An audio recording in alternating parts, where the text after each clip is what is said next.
Ah, the beautiful vineyards of Sonoma. Just a picturesque drive away from the Golden Gate Bridge. This is pure relaxation. Maybe not. Here at Sonoma, they got 11 turns, rolling hills, and lots of bumps. Whoa, trouble, holy smoly! Today, there are a lot of big drivers still searching for a win, including local hero Jeff Gordon, who just so happens to hold about every course record. Who'll conquer Sonoma and end Fox NASCAR season in Victory Lane?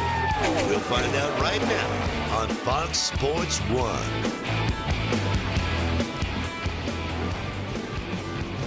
They're rolling off pit road in front of the biggest crowd this track has seen in more than a decade. Welcome to Fox NASCAR coverage of the Toyota Save Mart 350. Parking lots are jammed, so are the hillsides. Still a big line of traffic coming in from the south for Jeff Gordon's final appearance at his home racetrack. Here's the Geico starting grid for today's race. A.J. Allmendinger won the last road course race. Kurt Busch won here in 2011. They're the front row. Matt Kenseth has his best road course start. Kyle Larson set the track record on Saturday. Jeff Gordon, 5 wins here, the most of all drivers. Clint Bowyer, the 2012 winner. Tony Stewart has been to Victory Lane here twice. Casey Mears, his best start of the season. Best Sonoma start for row 5, David Reagan and Brad Keselowski. A pair of Sonoma road course winners, Kyle Busch and Martin Truex in row 6. Another pair of former winners here, Jimmy Johnson and Carl Edwards, row 7. Denny Hamlin looking to score on the road course, and Ryan Newman, runner-up here in 2006. Kevin Harvick hasn't won on the road course since Watkins Glen in 06, and Jamie McMurray, top 10 last 3 races. Joey Logano, top 10 in 2 of his last 3 road course starts, and Dale Earnhardt Jr. finished 3rd here last year. That is your top 20. Danica Patrick, 4th fastest in the first practice. Greg Biffle, 3 top 10s here. And watch Michael McDowell. He has surprising speed on the road course there next to Sam Hornish. What do you say we dial up the pole setter here for the day's race? A.J. Allmendinger, it's a Darrell Waltrip. You got a copy there, my friend. That's DW. Buddy, you came in here as the odds-on favorite. You won the Watkins Glen at the end of last year. How good is your car today, and can you make it 2 in a row? Well, I sure hope so. I'm proud of everybody on our 47 team here at the racetrack, especially back at the shop, doing everything they can to get this thing as fast as possible. Kingsford Chevy's been good all weekend. You know how this place is, 110 laps around here is tough. Got to save rear tires, pit at the right time, get a lot of luck. But if we go do our jobs, I do my job, our pit crew does what they do, we'll have a great shot at it. AJ, you're one of the best road racers. You're starting up there on the front row, buddy. Good luck today, and hope it all works out for you. Thank you, guys, and thanks, Fox, for Fox Sports, for everything you guys do for our sport. Well, it's been our pleasure. Let's get down to pit road and get late-breaking stories, beginning with Matt Yoakum. Mike, it's been 13 years since Kurt Busch last won back-to-back races, but the odds are looking even better. The tone was set in qualifying, scoring a front row start. An exceptional pit stall on pit road with a number of advantages we'll discuss later, but it should all boil down to strategy. That's what Tony Gibson thinks. At this juncture, they're going to roll with a 2-stop strategy, but the audible zone comes in around lap 20 to 25. That's when they'll make the final decision to stick with 2 or go with 3 stops. Chris Neville? Well, Matt Kenseth admits that on road courses, he's definitely had some challenges, but in qualifying yesterday, he got it all right. And speaking with Jason Radcliffe, his crew chief today, he said these first 10 laps are going to be so important to keep confidence high. Matt needs to hit his marks on the racetrack, make clean shifts, and limit the breakup. After those first 10 laps, then they'll start working on that race car. Jamie? Well, Martin Truex Jr.'s dream season continues, this time at a racetrack where he's tasted the wine in Victory Lane. As for their chances yet again today, I talked to his crew chief, Cole Pern, and he told me this brand new race car they brought here today has exceeded their expectations. Now, if they could just get around Kurt Busch, they may have a chance for win number 2 on this season. Vince Welch? For California native Kevin Harvick, the numbers are almost shocking. 0 for 14 here at Sonoma, one of the few tracks in which Kevin hasn't won at. But don't let the numbers fool you and think that Kevin isn't good at Sonoma. In fact, just the opposite. He's done everything but win here at this race course. And today, Mike, they believe this is the day that all changes with a trip to Victory Lane. Thanks, Vince. Not only is Sonoma different because of the right turns, some of the road course car preparation rules are different too. Here's our Fox NASCAR rules analyst, Andy Petrie. Yeah, Mike, the cars look the same that they run every week, and they are pretty much the same, but there are about a dozen specifications in the book that specifically address road courses, and there's some required equipment on these cars to be prepared for wet weather conditions should they arise. It's not going to happen today, beautiful weather, but they have to carry the windshield wiper motor, the blinking light on the rear window, and a defogger, and they also allow them to run the rear sway bar here where they don't anywhere else. So there's a lot of things that they do to these cars to make them roadworthy. Thanks, Andy. One more pace lap, we'll be ready to race. There is the hairpin turn 11. Think Martinsville, but turn right. There's your paper clip. We asked a number of Sprint Cup drivers about the challenges of road racing here. How do I prepare for Sonoma? I really don't. There really is no place that you can go to prepare for this. Sonoma is its own entity. It's the first time we haven't tested heading into road course. There was no testing allowed this year. Now it's cold turkey, so here we go. They come past the start-finish line. You're looking from the pavement in turn number 2. At the top of the first of 2 big climbs that they will make, 160 feet of elevation change here at Sonoma. Let's have a look around this 11-turn road course. There's the start-finish line where we get going.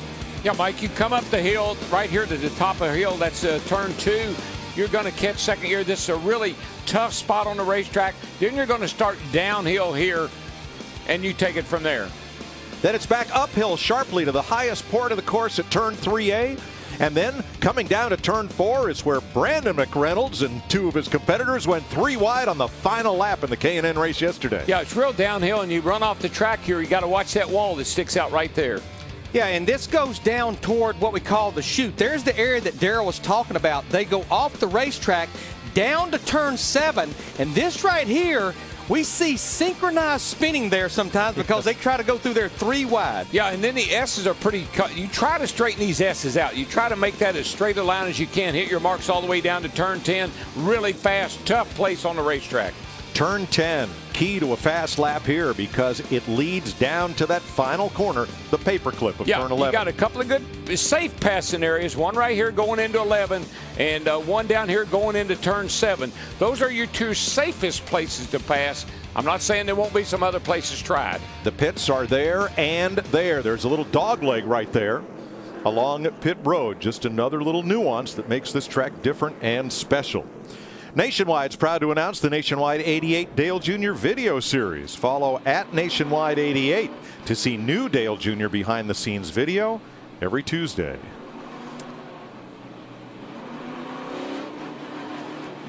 It was 97 degrees here on Thursday. It was hot on Friday, and then the marine layer of clouds came in, and look at this. Yeah, when it's hot, it makes this track really slick, and it's hard to get what we call forward bite. You want to spin those rear tires. That's something these drivers are really going to have to take care of. You see right there, 110 laps, pit road speed, 40 miles per hour. You don't need a penalty here, but we will be talking about that right there all day long, as it's already been mentioned a lot before the green flag here and in the pre-race. 2 drivers go to the rear. Michael Annett had transmission trouble during the early practice. Also, Paul Menard. You see him going through the hairpin right there. Slowest part of the racetrack, about 30 to 35 miles per hour. And here we come, and boogity, boogity, boogity. Hey, we'll see you boys in Daytona in February. Up the hill to turn 2. Look at the elevation change. Blind rise over the hill, still double wide. They really are, and of course, Allmendinger, he's had a bit of disadvantage with that 41 car Kurt Busch on the outside of him. He had to yield a little bit right there. It doesn't surprise me.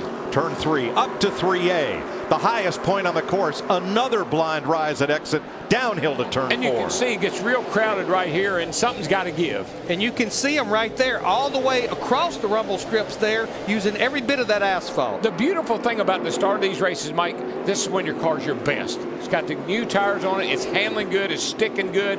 You can go 2 wide and get away with it early on. Ideally, you'd be single file down through the S's, and the top 15 or so are. Oh, you're going to get single file or else. Looks like a snake coming down through Oh, there. yeah. Yeah, it's hard to run through there without getting into somebody. Out of turn 10.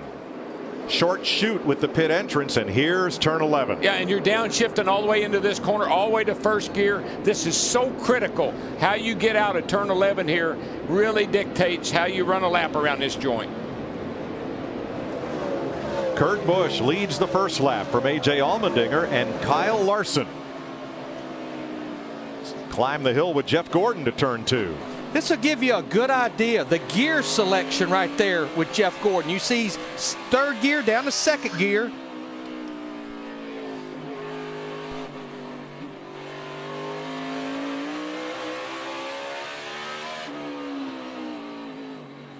Yeah, right here, you use those curbings, and particularly on the coming down 4 there and into 7 here, you actually use them to make the car turn. You get the car up on that thing like you see Jeff doing, that loads that left side up, makes that car turn, nail the throttle, and go.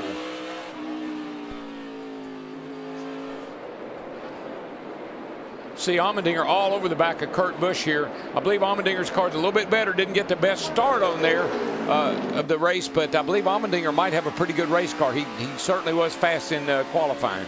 These front 3 have opened up a little distance on Matt Kenseth. The Allmendinger had a look inside, but not much inside with those big stacks of tires there. But think about it. Kyle Larson, who shattered our track record in the second round of in the first round of qualifying yesterday, and here he is. He and Allmendinger, probably the 2 best cars, being held off by Kurt Busch right now.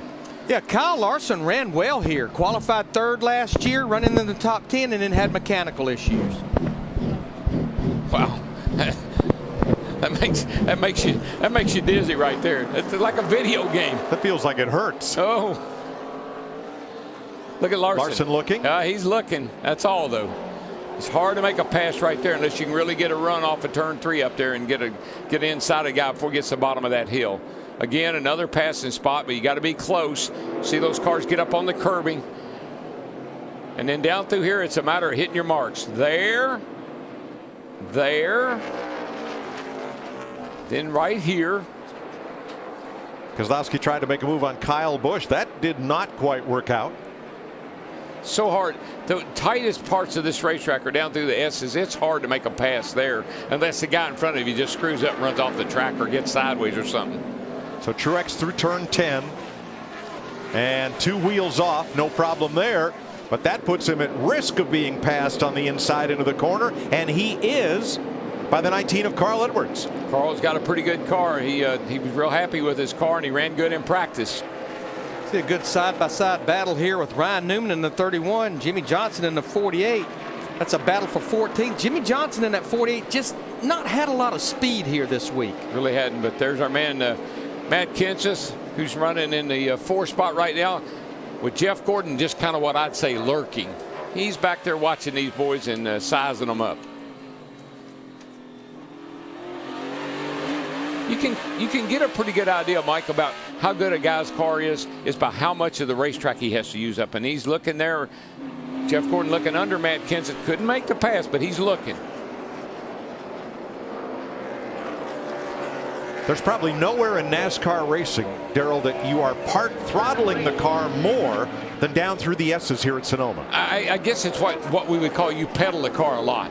I mean, you literally are trying to get the power down, and you only the guys with a good feel, they know when the tires are hooking up, they know when the car's sticking, and they know when they can mat it. But that's something you play with all the way down through those S's. Gordon to 4th, takes the inside going into the hairpin, and he's got the spot. Now, there's all kinds of different ways to drive these cars, as far as your footwork goes. A lot of guys do the heel and toe. A lot of guys just don't use a clutch. They just use the throttle, bloop the throttle. You'll see Jeff here. It's Jeff Gordon's feet. You see him on the brake. Working that gas. Coming down the hill.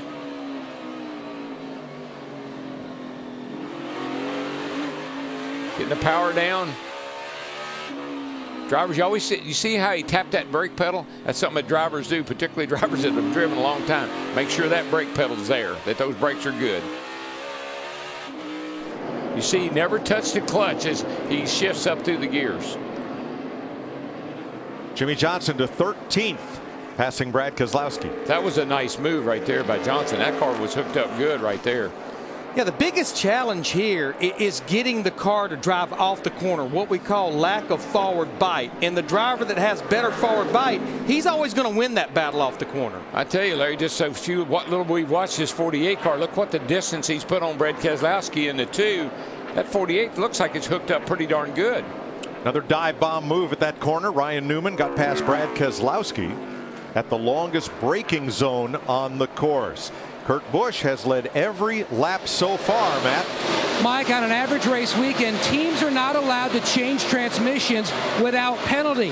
But here at Sonoma and Watkins Glen, they are allowed, and that played to Kurt Busch's hand. After the first practice session, the car was just bogging down on exit of the corners. They went to a different transmission with slightly different ratios, and the car really came to life, and it's paying off again today.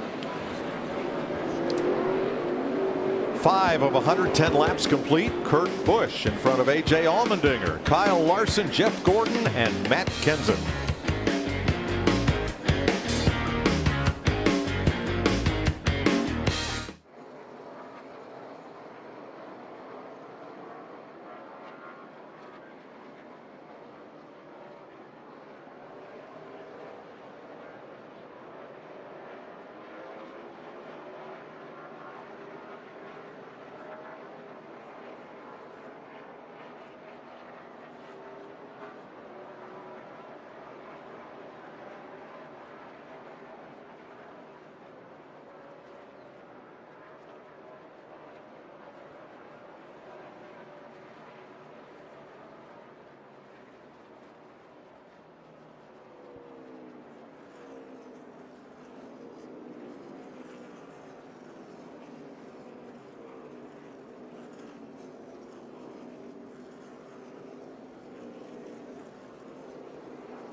First car in your picture is Kurt Busch. He's your race leader. The white car, A.J. Allmendinger. And look at this battle for third as Kyle Larson tries to hold off Sonoma's all-time winner, Jeff Gordon.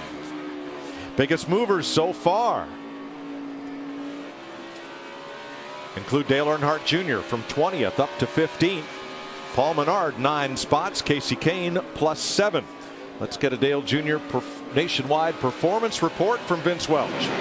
Mike Jr.'s been really happy this weekend. You know, you're always wanting more from the car, but they got to a good point with the car in practice, and they were all very happy. We've seen a lot of smiles from Jr. this weekend. They came into it, even though they qualified 20th, they came in feeling like they had a top 5 car. They said the key is getting from the 20th position up near the top 5 without using up that Chevrolet. We'll see if they can get it done here this afternoon. He passed Ryan Newman, moving him up to 14th. Busch, your leader, Gordon completed the pass on Larson. That's why there's a big gap back from Allmendinger, with Jeff Gordon now third. You know, when you look at Kyle Larson in this 42 car, he was brought up, his hometown very close to here, Elk Grove, California. And he said that his mom and dad would bring him to watch the races when NASCAR first started coming here. And why? He was a huge Jeff Gordon fan. Well, he may not be right now, though, because Jeff Gordon just drove by him. Whoa, now. That one car looked like he's got a problem. We're hearing he may pit, Darrell, with a tire going down. Vince?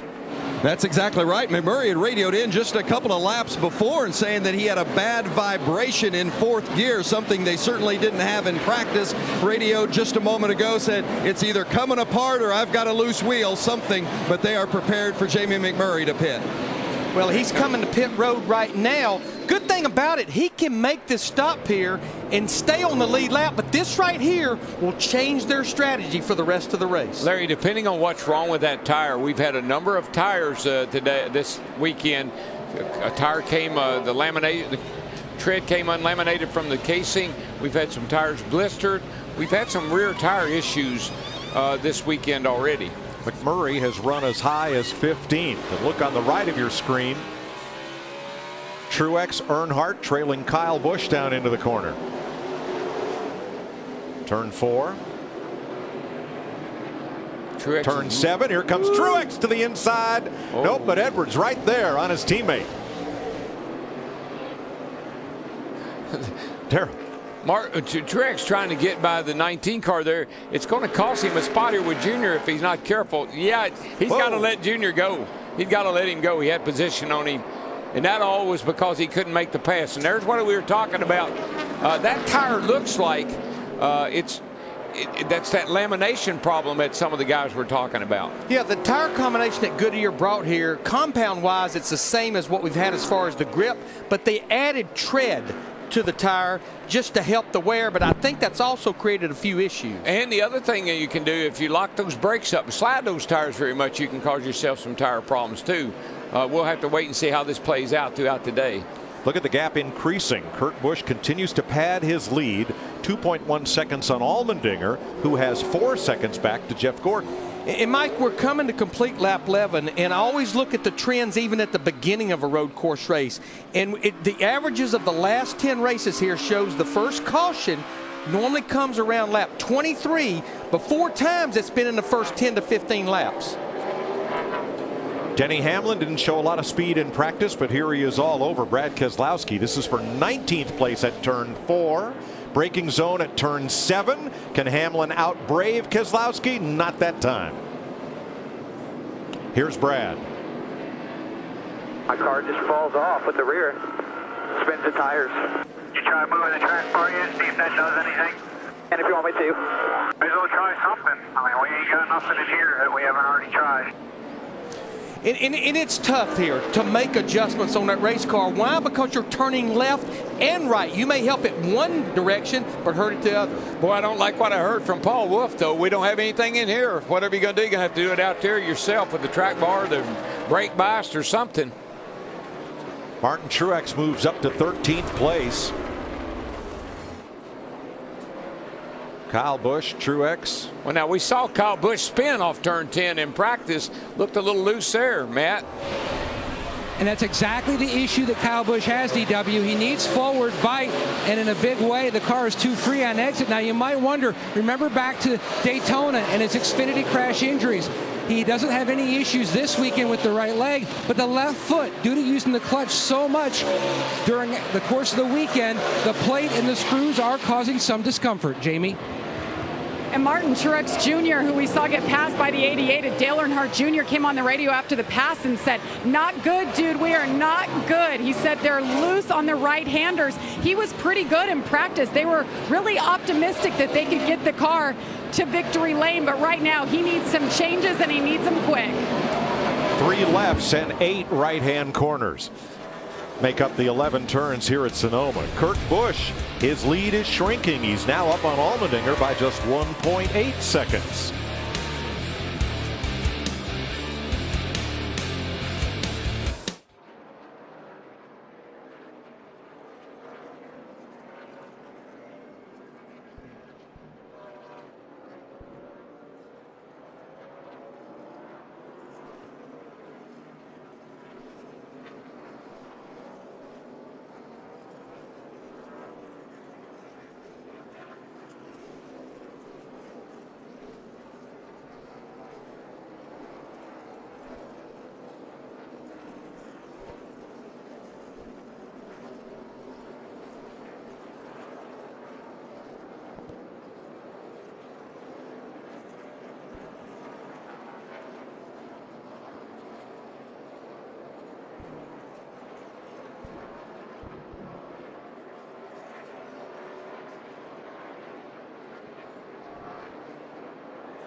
You see her every week in Victory Lane. You can also keep up with Miss Sprint Cup on Twitter anytime at Miss Sprint Cup.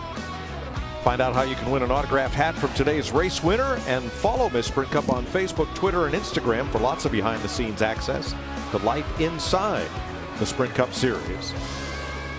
14 laps complete. Kurt Busch is your leader. Clint Bowyer just moved up into the top 5, passing Matt Kenseth. So has Jimmy Johnson. He's up to 6, but you're riding on the front bumper of Clint Bowyer. Riding with the king here, Clint Bowyer. As Bowyer dives into 11 here, Darrell, I think it's really interesting. I was talking to him yesterday, and he said he likes to really pace himself at the start of a run. Take care of those rear tires right there. When you accelerate off turn 11, that's when you really need those rear tires. And to what Bowyer said, he did. He didn't pass a single car until lap 13 when he made that move around Kenseth. He's got a good car, and he's just pacing himself early in the going. Jamie? And it has been a good weekend so far for both MWR cars, both qualifying in the top 10. Clint Bowyer, though, being a former winner here, he came here with an extra pep in his step. Remember, he's working with a new crew chief for just the 3rd time, but his spotter has been the biggest help so far in the early goings. Brett Griffin telling him it's turn 7 that he's getting beat the most. He said, you need to drive a little bit different, use a little bit more of that curb, and you'll be good. Turn 7 right here. Following Kyle Larson, and there it is. Larson scoots away, exiting 7. But you got to commit to that curb. And what I mean by that, you can't just nip it. You got to get up on it. You got to get that car up in the air. That's what makes the car turn. When it's up in the air, you got to get back in the gas as soon as it lands. Back up front, Kurt Busch's lead is gone. Here comes A.J. Allmendinger, and he's knocked it down to about 1.5 seconds. Matt?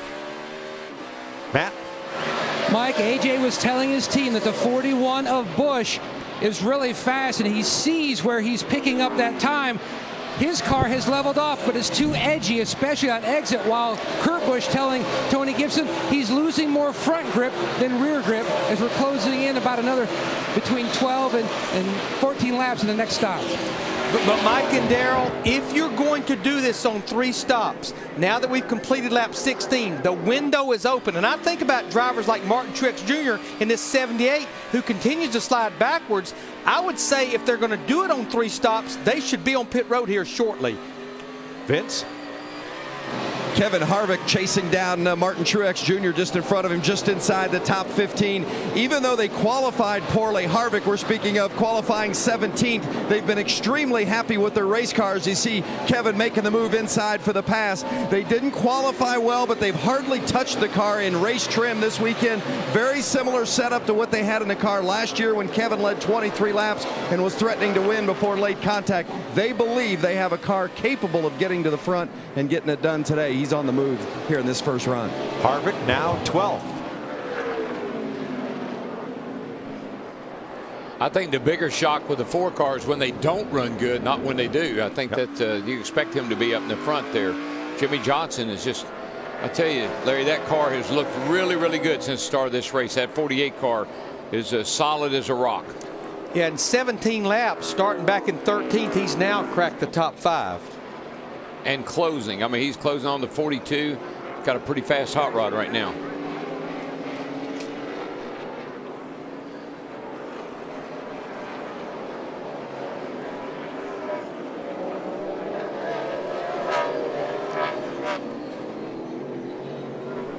Denny Hamlin has come to pit road. Matt? Dave Rogers opting for the 3-stop strategy for Denny Hamlin, a clean tear-off. His biggest issue, needing more forward bite on corner exit.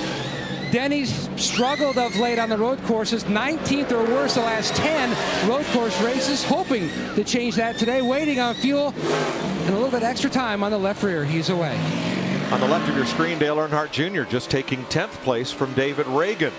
Nice job by both the Michael Waltrip racing cars, making it through to the final round of qualifying and starting this race in the top 10. Now what Denny Hamlin and Dave Rogers and that team will do, they will now split it up into runs of 31 laps apiece. That gets them to the end on 2 more stops. That's pretty easy to do. A 3-stop race is manageable. It's when you start trying to stretch that out to a 2-stop race, it gets tough. Michael McDowell in the 95. I misspoke saying he showed surprising speed. this weekend. He is an excellent road racer, and he's given that 95 car its ride of the year as he leads Cole Witt and Justin Allgaier here. Closing up on David Gilliland, a former Southwest Tour winner here.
If you want to pass in the S's at Sonoma, here's what you have to do. Yeah, Michael McDowell in that 95 car, he says, oh, I'll just shove you out of the way. I'll run you off the track. Cole Witt says, yeah, you might do that, dude, but I got position on you. And that's really good road racing right there.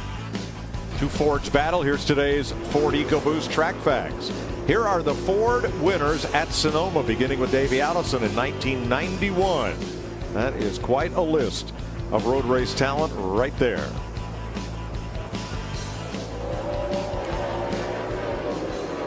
One of the Fords that's come to pit road, Brad Keselowski. What'd they do, Matt? And Mike, air pressure changed for the two of Keselowski. You could hear their frustration on the radio, just struggling. They are money when they go to Watkins Glen. 3 of the last 4 years they finished second, but they have simply struggled almost every year here at Sonoma. And I have to believe that Paul Wolf and Brad Keselowski, possibly a driver crew chief, that changed their strategy because of the way that car was driving. And the comparison between this track and Watkins Glen, this is a short track. This track races like a short track. Tight turns, stop and go, forward bite. Watkins Glen is fast. A lot of speed. David Gilliland is in the tire wall at turn 10. This will be a full course caution. Man. The first one of the day. The two-time Southwest Tour winner here went in deep into the tire wall. Yeah, he running knows her. 21st. Knows her into those tires. The window net is down, the indication to safety personnel that he is okay. We talked about what a tough, fast corner this is. Have a look. Just gets out wide here, and once you get off the track, you're done. And wow, what an incredible, I mean, that's a sudden stop. And look how he knocked all those tires loose. That's huge. And we've talked about turn 11 being the slowest corner at 30 miles per hour. That's one of the fastest parts of the racetrack. Yeah, I got to think something happened to that car. David Gilliland told his crew that coming into turn 10, the left front tire let go. Yeah, I mean, he was off the track there early as if something might feel like he lost brakes, but now we find out he lost a tire. First caution of the day, the Riverside, California native, second generation NASCAR star is okay. Okay, Larry, so how does this play into our strategy? We've already pitted, some of us have. What do we do? Well, for those that are on the 3-stop strategy, the ones that's made their stop, they're golden. They're going to stay out. But I heard Matt Yoakum say Tony Gibson and Kurt Busch, they were looking at a 2-stop strategy. I think they'll stay out as well as some of the other leaders because they need to get to lap 30 to be able to do it on 2 stops. Yeah, and this is where it gets tough because you stay out under the caution and come in under the green and you say, whoa, I don't know about that.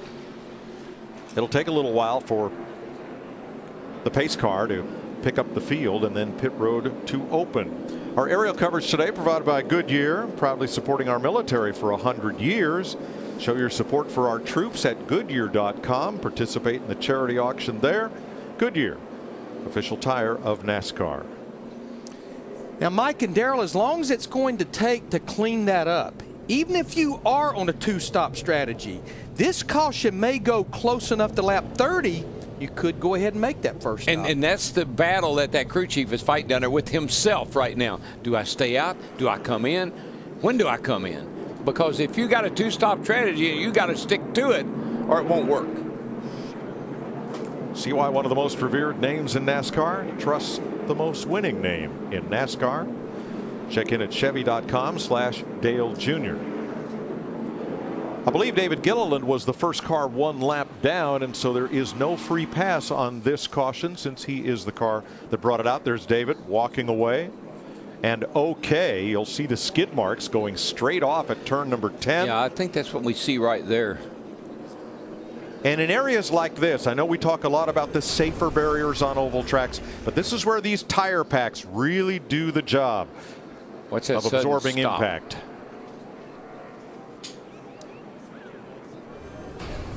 Well, guys, pit road is open, so in about 8 to 10 seconds, we will definitely have a better picture of who's on what strategy. I know that's kind of an interesting corner there, turn 10. I believe I'd be lobbying to pave all that and make it more like turn 4. So I could run out in that area and miss the end of that wall and not tear up my car. I'm just saying. Vince Welch. The 88 of Dale Earnhardt Jr. as crew chief Greg Ives said, we have one goal today, that's to win. We'll pit as often or as seldom as necessary, but they're taking advantage of this opportunity because they got to have more drive off. Jamie?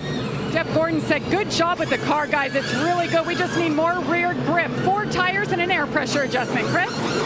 Jimmy Johnson up 9 spots from the start check, and I was telling him each 2 laps, take care of your tires. And Jimmy's saying, hey, we've got a great car right now. Matt? Due to the concern of 5 cars already pitted, they felt like the 41 would get eaten up on fresher tires, so they came to pit road. Significant air pressure change, all 4 for better grip. Similar strategy for the 47 of Allmendinger, and the 47 will win the battle off pit road. Thanks, Matt. Now, the first of those cars who did not pit were Clint Boyer and Tony Stewart. They were warned in the driver's meeting about the timing lines at the exit of pit road. They're real close together. 24 laps complete in Sonoma. We're under caution.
Under caution in the Toyota Save Mart 350 at Sonoma.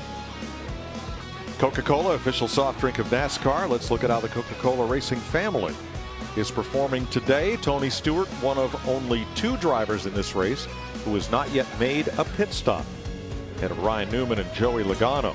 Let's go back to the David Gilliland incident as they clean up there. And you'll look right underneath the red Toyota billboard where the SCCA corner workers are waving a blue flag. We don't use that in oval racing. Andy Petrie? Yeah, Mike, that is an advisory flag that the corner workers have. All the workers around the track have that flag and the discretion to wave it if they think there's a situation the drivers need to be aware of. Now, the yellow flag is the official flag. When it comes out, there's a yellow flag on the full course. The blue flag doesn't mean you can't pass. It doesn't have any real official meaning. It's just an advisory flag for the drivers. Thanks, Andy. They have loaded David Gilliland's car onto the rollback and are replacing the tire packs at turn 10.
Pretty mellow here in wine country until NASCAR comes to town. 10,000 white flags given out as fans came in. They all salute Jeff Gordon, making his final race at his home track in Sonoma County. 25 down, we're going green. We've got a correction from NASCAR. Alex Bowman got the free pass. Gilliland was not quite a lap down at the time of the incident. Clint Boyer and Tony Stewart on the front row for the restart. They are the only 2 drivers who have not been to pit road today at some point. Yeah, watch up at the top of this hill. It's a real critical point because everybody gets tight right here running up the hill. A lot of contact most of the time. Kyle Busch coming on the outside. Battling Stewart. Then comes Newman and Allgaier, all of whom pitted early. Yeah, remember Kyle Busch was just on pit road at lap 19, so he has pretty fresh tires on that 18 car. And Mike, this is where that two-stop strategy it will drive a driver crazy, because right now Tony Stewart's getting eaten up by people with tires, but he's not. He's on a different strategy than some of these guys are on.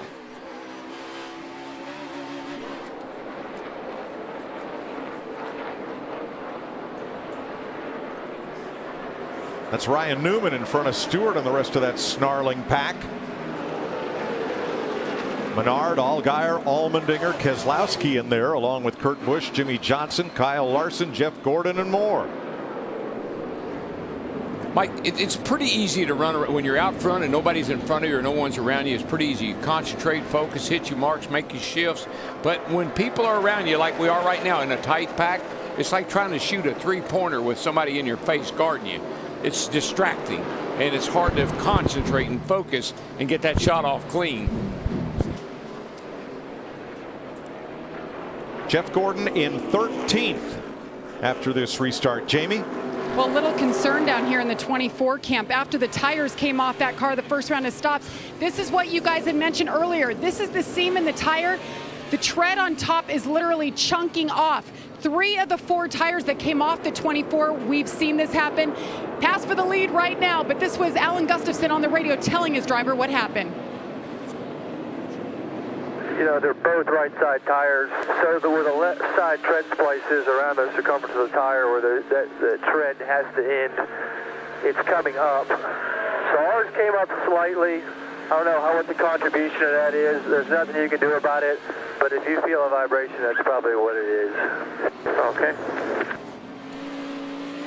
Yeah, there's not a lot that you can tell that driver to do to keep that from happening. You just have to make him aware in case he feels something like Alan did with Jeff. Well, the only thing you can do is slow down. How are you going to win a race slowing down? You're not. And so, I mean, that's the dilemma you're in. If you spin those tires, slide the car around a little bit like we saw Kyle Busch do coming through the S's, you're going to abuse that tire. The chances of something happening to it are much greater than if you're conservative and try to take care of the tire. Now Gordon's teammate Jimmy Johnson currently 9th. Tire issues there, Chris?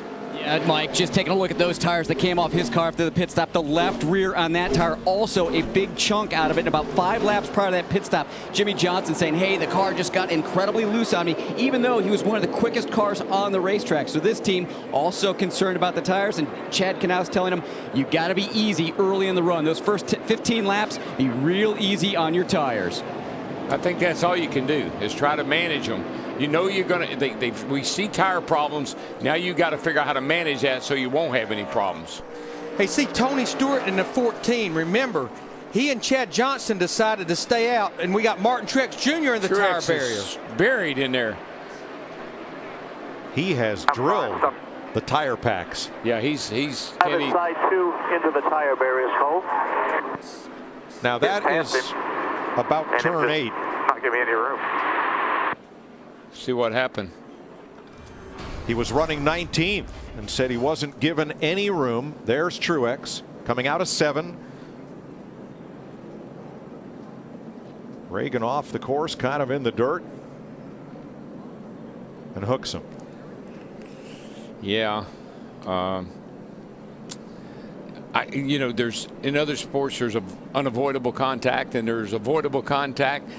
That's could have been a little give and take there on either guy's part. I'm not blaming either one of them, but that could have been avoided. Right there. Darrell, you talked about him in the pre-race, the man that started the season off the first 15 races, 14 top 10 finishes. It won't happen today. No.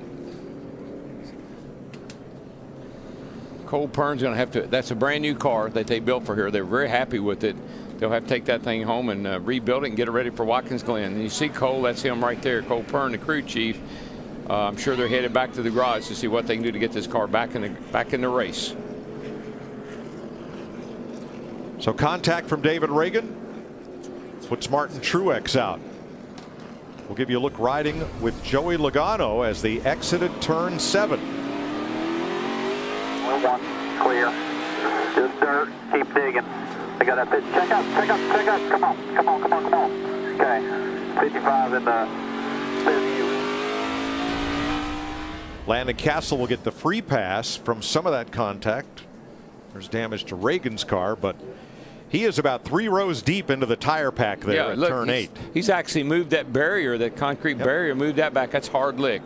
Now, Mike, pit road will be open. Really, the only 2 drivers that I suspect may be on pit road is Clint Boyer in the 15, Tony Stewart in the 14, because the time we go back racing, they will be in their window. Because if you go back to last year, Carl Edwards made his first of 2 stops at lap 32. Here we come, 42. When Clint Boyer won here, Darrell, was that a big surprise? He was a dirt tracker, an oval racer. He wasn't a road racer. What was a big surprise to me was what a flawless race. He's not a road racer, but that day he drove a flawless race and won that thing, and that's what it takes. Boyer and Stewart will pit as they bring Martin Truex's car back to the garage.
Michael Waltrip, Chris Myers back here in Sonoma, and glad you're watching Fox Sports 1 Pit Crews under caution after Martin Truex Jr., who has finished in the top 10 in every race this season except Bristol, and now this, working his way through to the care center, very upset with what happened moments ago involving David Reagan, and we certainly hope that he's okay.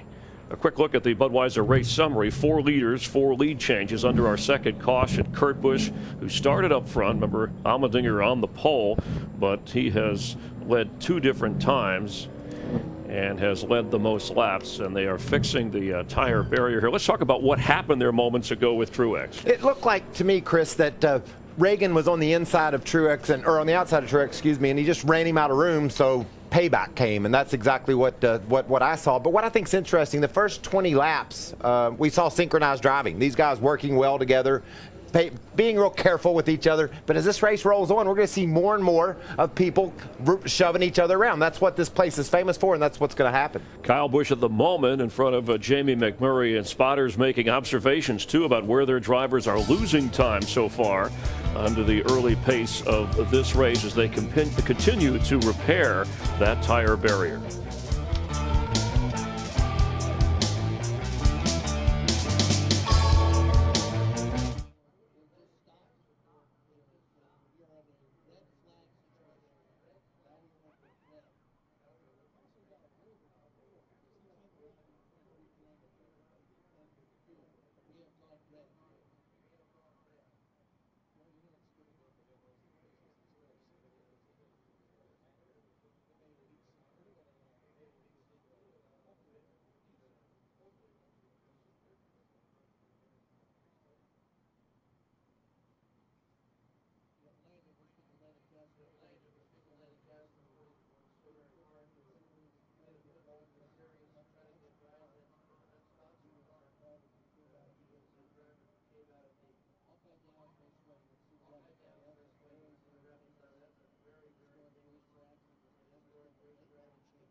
.31 of scheduled 110 laps. A quick recap in the KFC race break. It was A.J. Allmendinger from Los Gatos, California, starting on the pole, but Kurt Busch taking the lead and leading 22 laps. David Gilliland having some problems bringing out the first caution. Yeah, there was a problem with his left front tire, and that's the fastest turn on the track. If you told me any place I wouldn't want to wreck, Chris, it was right there in turn 10. That's where Gilliland landed. And from nearby Vallejo, California, fans celebrating on lap 24. And Jeff Gordon, who has dominated this place his last ride here, I should say, as a driver. And then this caution moments ago. It's Reagan in the 78. It's Truex. And he hits this hard enough, pushing the tires. That's why we have stopped the action at the moment here, because the barrier behind the tires, that cement area, has been pushed back, and so the cars are stalled on lap 31. Yeah, and it's tough to pass judgment on what happened there. Reagan obviously was run out of room leaving that corner, and he didn't like what he felt, and so he retaliated, and that's what it appeared to happen. And you're going to see more and more aggression as this race goes forward. We've really taken our time, and we've been careful with each other so far. That's all coming to an end now. Jamie Little is actually standing by with Martin Truex. Jamie? Martin Truex Jr. has been checked and released. Tough break for you guys. You just made some adjustments to make the car better. What happened? Yeah, we were going to be okay. Just product of restarts here. When you're mid-pack, it's not a good place to be. It's just really congested. we were a lot faster than a couple of the guys around us, and you're trying not to get run over, so you got to make moves. And every time I passed the 55, he'd just stay on the side of me and not give me 3 or 4 inches to get clear, so we could all kind of get going. And after the 4th time of doing that, it's just we both ran out of room, and I guess he turned me on purpose. So I ran in the side of him first, so I kind of had to come, and just that was an accident. I thought I'd give him enough room there coming out of the S's, and felt like he probably just turned me on purpose where it happened and how it happened. But it's just a product of the racing here, and we'll go on and do our thing. Martin Truex Jr. is finished in the top 10, 14 of 15 races. His day is done early here. Jamie, thank you. As they repair things at the track, track position obviously important. You usually think of the front of the pack, but he was talking mid-pack, not the place to be. And already some early aggressive racing from Reagan and Truex. That's our KFC race break. We will have more from Sonoma on Fox Sports 1 in a moment.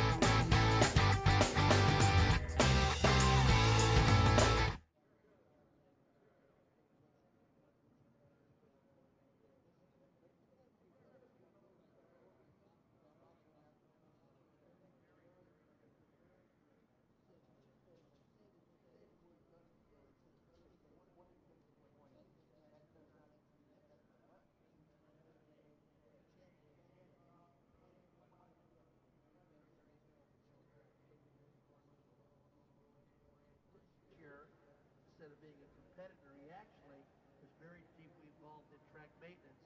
Many of you know that Tony's involved in several racetracks, most notably the famous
Welcome back to Sonoma. That's Chris Meyer's Reserve Parking Place, suspended high above the raceway. Here are your Toyota top performers. At 31 laps, Kyle Busch is your leader. Matt Kenseth, David Reagan, Carl Edwards. That's about how his voice was yesterday, too, when he was riding with me. All right. Matt Yoakum. Mike, tire and wheel concerns for teammates Kyle Busch and Denny Hamlin. First for Kyle Busch, he pitted on lap 21. Something didn't feel quite right. He wasn't sure if it was a loose wheel or a tire was starting to come apart. When he pitted, the team looked over the tires, and it was cording on one of the 4 tires. Good news for him. Meanwhile, Denny Hamlin, he pitted back on lap 18. Something similar. Turns out he had a loose right rear, but their problems have been compounded. Damage to the studs. They brought him back in because the wheel was still vibrating. They took a spacer out, and he has since pitted 2 more times, so it could be a long afternoon for Hamlin. Thank you, Matt. The cars stopped.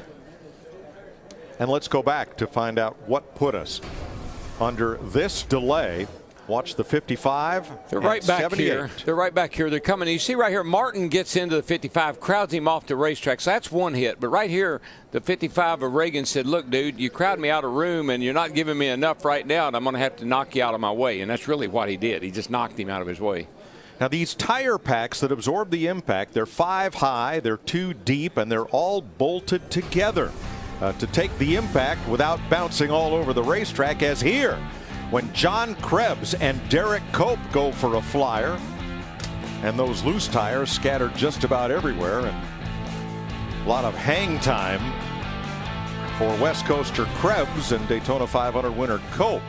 Here's the difference in what just happened with those tire packs backed up by Jersey barriers. Very similar situation for David Gilliland at turn 10. Yeah, you see the tires come off in groups. I mean, they're all bolted together, like you said. Makes a pretty good safer barrier, actually. We're back under yellow. Cars are moving once again, with Kyle Busch leading Jamie McMurray, Ryan Newman, A.J. Allmendinger, and Kurt Busch.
Coca-Cola and NASCAR invite you to show your support and appreciation for our servicemen and women around the world.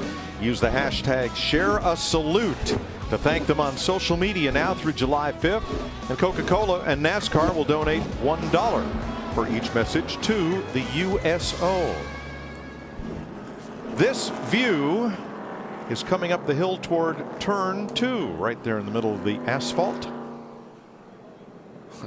It's a pretty interesting shot when they come up a hill and there's that camera. Leading the field is the Toyota Mirai pace car. It is Toyota's first hydrogen-powered production car. The only emissions that it emits are water. It goes on sale in California this fall, and Toyota plans to expand sales to the northeastern U.S. as the hydrogen fueling infrastructure expands. Ready for the restart, Kyle Busch, Jamie Mack, Ryan Newman, A.J. Allmendinger, Kurt Busch. And Jamie McMurray in that one car running second, he has the oldest tires of any drivers. He made that stop on lap 9 for a flat. I expect him to run somewhere around to lap 40 to 42 before he makes a stop. Landon Castle got the free pass. He is 41st, and now the last car on the lead lap. Good to see Ryan Newman up there in third spot right now. He and Todd Parrott, this is their last race to work together before Luke Lambert comes back next week at Daytona. Pace car scoots in. We get ready for a restart.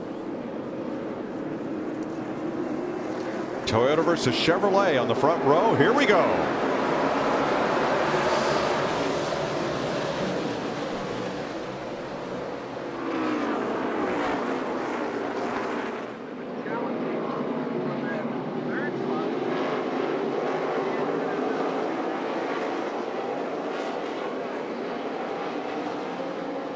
Coming up out of turn 3 to turn 3A, top of the hill, blind rise for these drivers. Wow, that's amazing.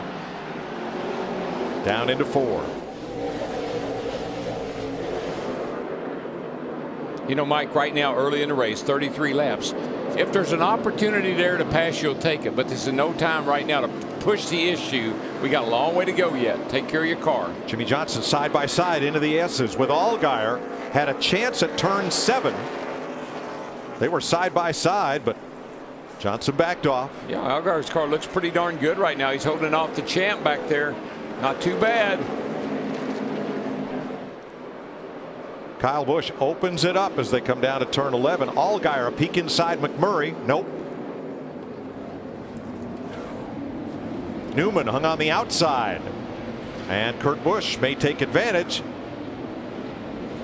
Not that time. Y'all talked about Kyle Busch in the pre-race show, and with 11 races before the chase, after that bad finish at Michigan, what they can truly salvage is win some races the rest of the year. Yeah, I don't know, Larry. I felt like it. I know he can win races. I mean, that's a winning driver. It's a winning car. I know he can win some races. I just don't know if he can overcome those points or not. That's going to be the challenge. Yeah, 173 points outside the top 30 right now. Yeah, that Michigan race where he finished last, that really hurt him.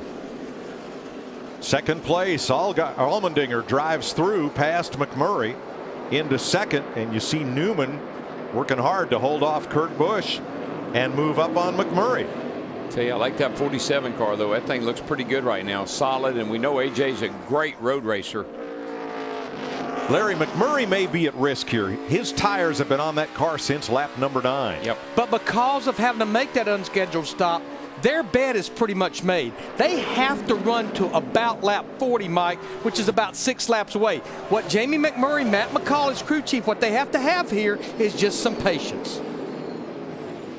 Newman has the opportunity. He opens the door, and Kurt Busch is going to follow through in the 41. Mike, that's what I was talking about. When you're on older tires, like the one car as a McMurray, it's frustrating as a driver. You're getting past. There's not a whole lot you can do about it right now. You just run your race, mind your own manners, take care of your stuff.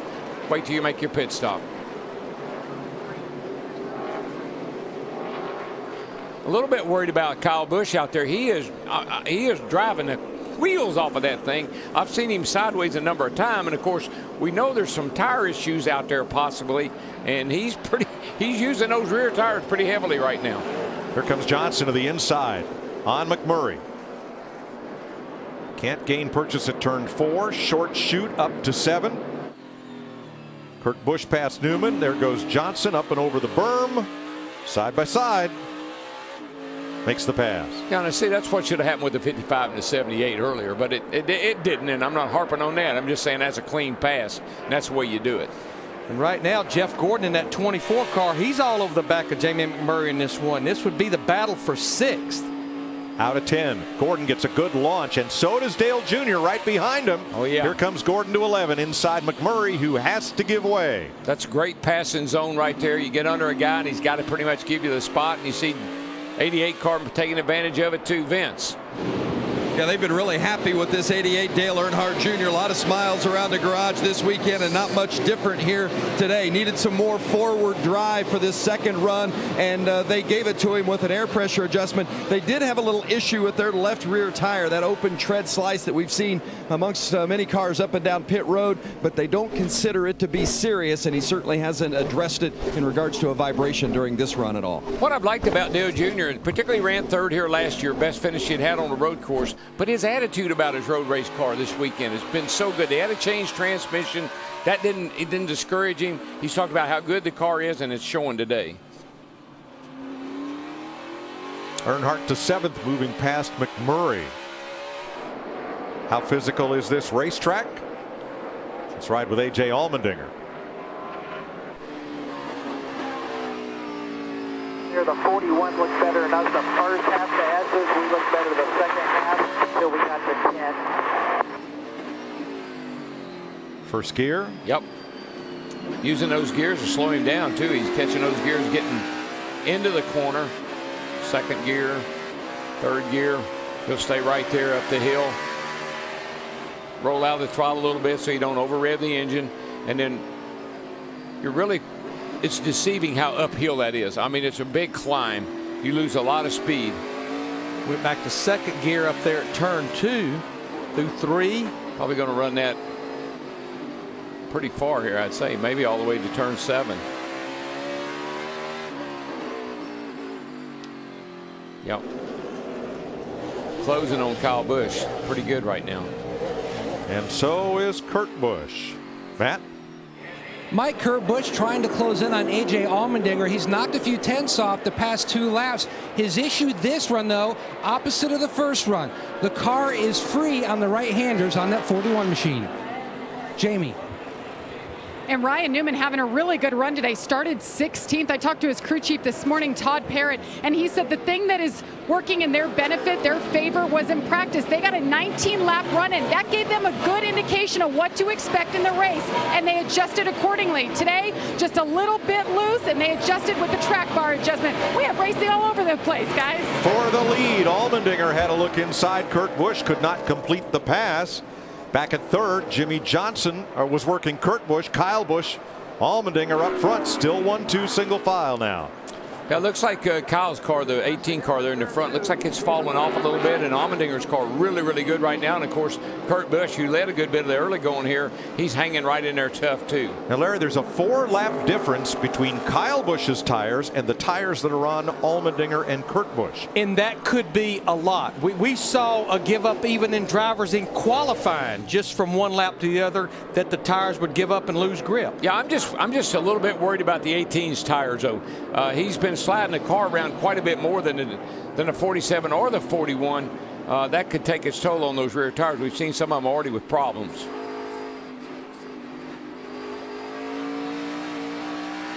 Both the cameras you're seeing are mounted on A.J. Allmendinger's car. Now, this is a rock between 2 hard places right here.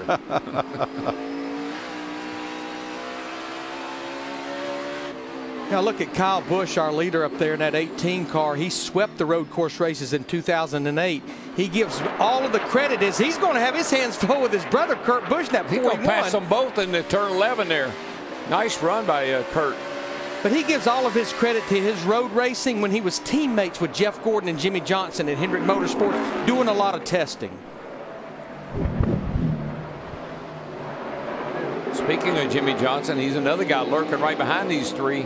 He's got a pretty darn good car right there. Now you know you can get under a guy coming down this hill right here. If the 18 car of Kyle Busch happens to go a little wide right here, you can get a run on him and stick that nose under it going into 7 and make the pass, like we see what Kurt's trying to do right here. I think he's going to make it. Way up on the curb. This could get interesting. Got to let him go. Doesn't have position. And there's not a whole lot you can do down through here. This follow leader down through the S's. Then you try to set him up and make a run at him on down into 11, which is a great passing area. You see right here, you lay off him a little bit. Kurt laid back, tries to get a run. Try to get a run down here, dive into the bottom. Maybe you make it. Maybe he gives me room. Maybe he does. Yes. And Allmendinger trying to follow through. That will drop Kyle Busch back to third. And that's one reason A.J. Allmendinger was trying to be so aggressive to stay with Kurt Busch. He knew Kurt was going to open that door. I tell you, that guy in that blue car back there in fourth place, he's coming, Chris. He is coming right now, and Chad Knaus on the radio with Jimmy Johnson saying, hey, I need you to be easy on those rear tires. I need you to be straight and smooth on exit. And what he's saying with these big, heavy, high horsepower stock cars is make sure you straighten out that exit, straighten out the wheel before you really commit to the throttle. That's going to be easier on the rear tires.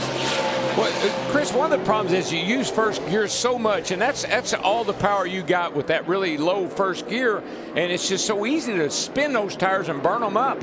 And boy, we see Jimmy Johnson, he's trying to make a move on Kyle right here. Again, position. And this is where Kyle Busch is a victim of that pit stop at lap 19. The drivers that have passed him, their tires are 4 laps fresher than Kyle's. That's why he's falling back. Clear, clear, clear. Nice save. Boy, that 2 car, he has just had his hands full with that car today. You heard early on, Paul Wolf said, man, we can't help you. It's all up to you. Watch the 2. Oh, man, locking them down, locking them down. Safe. Slid right over the berm. Watch this. If he doesn't have tire problems now, he should, because he's using up that left rear and the right front. I think he got away with one there from the dirt outside turn 7. Duck. Keselowski was 11th. That slide for life put him back to 14th. Just in front of his teammate Joey Logano. You're riding with Joey. Down into turn 3, up the hill to the highest point of the course, 3A. That high point you were talking about, Mike, when you come up over the top of 3A there, 3A, you can't see anything. You have to get over that hill before you can see down at the bottom of turn 4. Kurt Busch has 1 second of a lead on A.J. Allmendinger, Matt. Mike Allmendinger calling for a significant adjustment on their next stop. The car much worse this run, extremely free through the S's, but now he's saying that the back of the car is much worse on exit of every corner. They've lost all their rear grip right now, just trying to hang on. Mike, a lot of times in a race like this, your car won't be very good, but it'll be better than everybody else's. And that's what you have to focus on. Drive your own car and work on your own car and don't worry about everybody else's. I think most of these drivers, especially the ones that pitted on lap 23, they're going to go another 8 to 10 laps. But the window is open right now to hit pit road and make it on one more stop. 5th and 6th, Jeff Gordon and Dale Earnhardt Jr. Jr. had a run at Gordon going into turn 11 last time by. Wasn't enough room to complete the pass. But things getting a little tight there for 5th place. Here's a look at it.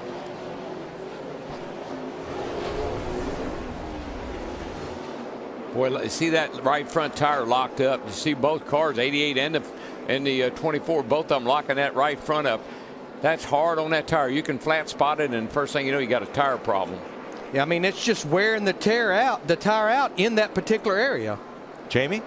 And Jeff Gordon, as you could see there, not as good this run as he was the first time around, saying he's really loose off everything now. So he wants some adjustments as we go, and the 15 is trying to work his way to the front, guys. Had a little 3-wide action. Clint Boyer, Austin Dillon. Well, you see Austin, he got a little loose there coming out of that corner. Matt Kenseth was part of that. You're riding with Boyer through turn 10. Oh my gosh. Oh. Not hell corner. Not again. No, not that. That's funny. That's Tony Stewart. Look how close you get to that tire pack there on the inside. Normally, before this race over, somebody will knock those out of the way. Tony Stewart in that 14, Boyer in the 15 just goes by him right there. Larry, he had his hand out the window. Tony was motioning him by on the inside. But that's the 2 drivers that pitted under that last caution. I think they're going to try to go probably close to lap 70 before they make their final stop. That would be ideal. Lap 70. That gives you a little cushion in case you should have, possibly, and we have a few of those green-white checkers. So Kyle Busch has now dropped 5 seconds off the lead and fallen into the clutches of Jeff Gordon here. You hear the part throttling through the S's. And Joey Logano has passed his teammate Keselowski and now gets Jamie McMurray to move up to 13th. Uh-oh. Got a left rear tire down on the 20 car, Matt Kenseth. Well, that'll be hard to drive all the way back to the pits. If I'm one of those drivers like Jamie McMurray, I want to hit pit road right now just in case the caution comes out. You got it, buddy, and I think it'll come out because I think that carcass is going to come off that There tire. he is. He hit pit road. Perfect. McMurray does that as Kenseth comes through turn number 9, headed for 10. And it looks like Kenseth will make it to the pits. Now he's starting to chunk that tire, and it's pretty well gone. He has no tire left. He's on the rim. I don't know, Daryl. I don't see that it landed on the racetrack, so we may stay green here. Well, the good thing about it, there's a lot of area it could roll, throw off into the dirt, and it wouldn't be out on the track. So Jamie Mack gets his service. Well, that looked like a fast stop. Woo. But more than anything, that was heads up by his spotter, Lauren Ranier, that probably saw what was going on. The window was open for McMurray to come to pit road anyhow, so come just in case that caution is about to fly. No caution with Kevin Harvick passing Dale Earnhardt Jr. for 6th. You're looking at Jeff Gordon now ahead of Harvick and Earnhardt. Chris? Well, Matt Kenseth has all kinds of struggles in this last run since we got back to green. He said that car is just so loose, he can't hang on to it, and it was getting worse and worse each lap. You can see they're getting ready to pull out the fender on that left rear. He's also saying he's having some brake issues, a little bit of brake fade on that car, so no confidence in the brake pedal. You can see a long stop here trying to get that debris, that tire carcass off of the wheel there. I'm not sure that carcass may not have torn the brake line off if he's having brake problems. That thing got wrapped up around that rear end housing. Could have done something to the brake on the left rear there. 45 laps complete. The top 6 drivers are all past NASCAR Sprint Cup road course winners, led by Kurt Busch as we go curb hopping in California.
.47 laps complete. Kurt Busch leading Allmendinger by 1 second. Make a pit stop at Sprint and cut your bill in half. Just bring them your Verizon or AT&T wireless bill and your old phone. Kurt Busch, one of 3 drivers with 2 or more wins this season. He's led almost 700 laps this year. That's more than he has led in the past 3 seasons combined. You know what, Mike? You take a guy like Kurt Busch, the driver of that 41 car, and you put him with a guy like Tony Gibson, old school crew chief, got a really sharp driver, technically knows the racetracks, breaks things down really well, and you give that information to Tony Gibson. That's why this car is so good. While we were away, Kevin Harvick passed Kyle Busch for 4th. And Kyle now slipping behind Dale Earnhardt Jr. and falling to 6th. Jeff Gordon is 7th. Ryan Newman, Kyle Larson, and David Reagan are your top 10. Back when we last restarted, Kyle Busch was the leader. But as we've mentioned, he has tires that are 4 laps older than the 5 drivers ahead of him. No, but I can tell you right now, the tires will take abuse because he's been abusing his tires. Larry, how long does Kyle Busch need to stay out there? Well, he pitted on lap 19, and Mike, it so much depends on the strategy that this group is working on right now. And you see the battle right here between Keselowski and Almirola and Matt Kenseth. But if they're trying to do it on one more stop, Pitting this time. if they're trying to do it on one more stop, they can go beyond lap 60, which is another 12 laps. But that was the 18 radio right there, so I get a feeling they may be coming to pit road right now. Yeah, Larry, I think he's a little bit worried about pace at this point, which I don't know if I would be or not. I think I'd be more worried about how far I could go on a tank of fuel. But here he comes in the pit. Hot and heavy. 18 car coming in hot. But this definitely puts him where it makes one more stop. He's breaking these last 2 runs down at 30 laps apiece to try to take full advantage of the tires. Kyle Busch and Ryan Newman on pit road, Matt.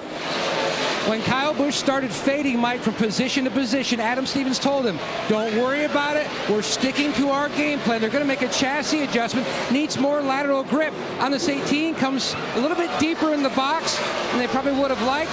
Right side tires already going on. Solid stop so far by Busch and the guys. Tom Lampley packing the fuel cell full of fuel. And the 2. Brad Keselowski is in as well. They have struggled much of the day. He was telling his team that he totally burned off any grip he had in the rear tires of the 2. So he needed some huge adjustments coming. They were going to make an air pressure change. You can see also they've got a wrench in the back window. They're going to make a chassis adjustment as well for Keselowski on the 2. It's become a 3-horse race. Kurt Busch has 1 second, 1.1 on A.J. Allmendinger.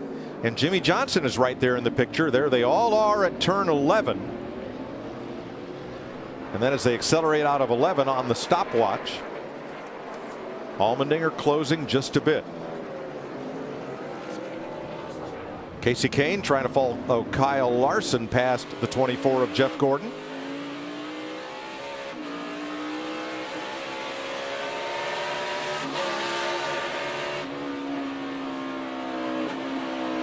The Hendrick boys just kind of keeping each other company, checking on each other.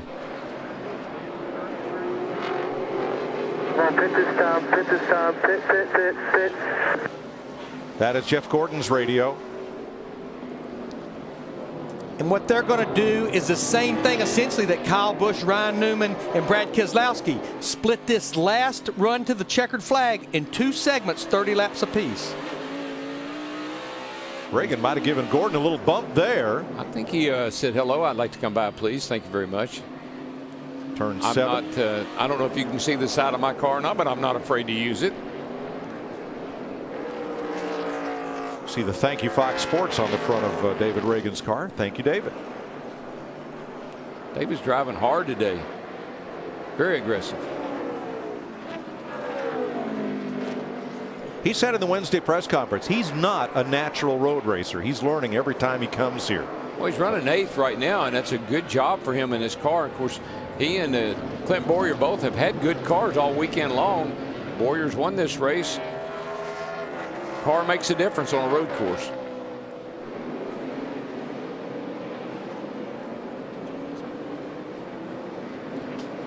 Jeff Gordon is in. Jamie is there.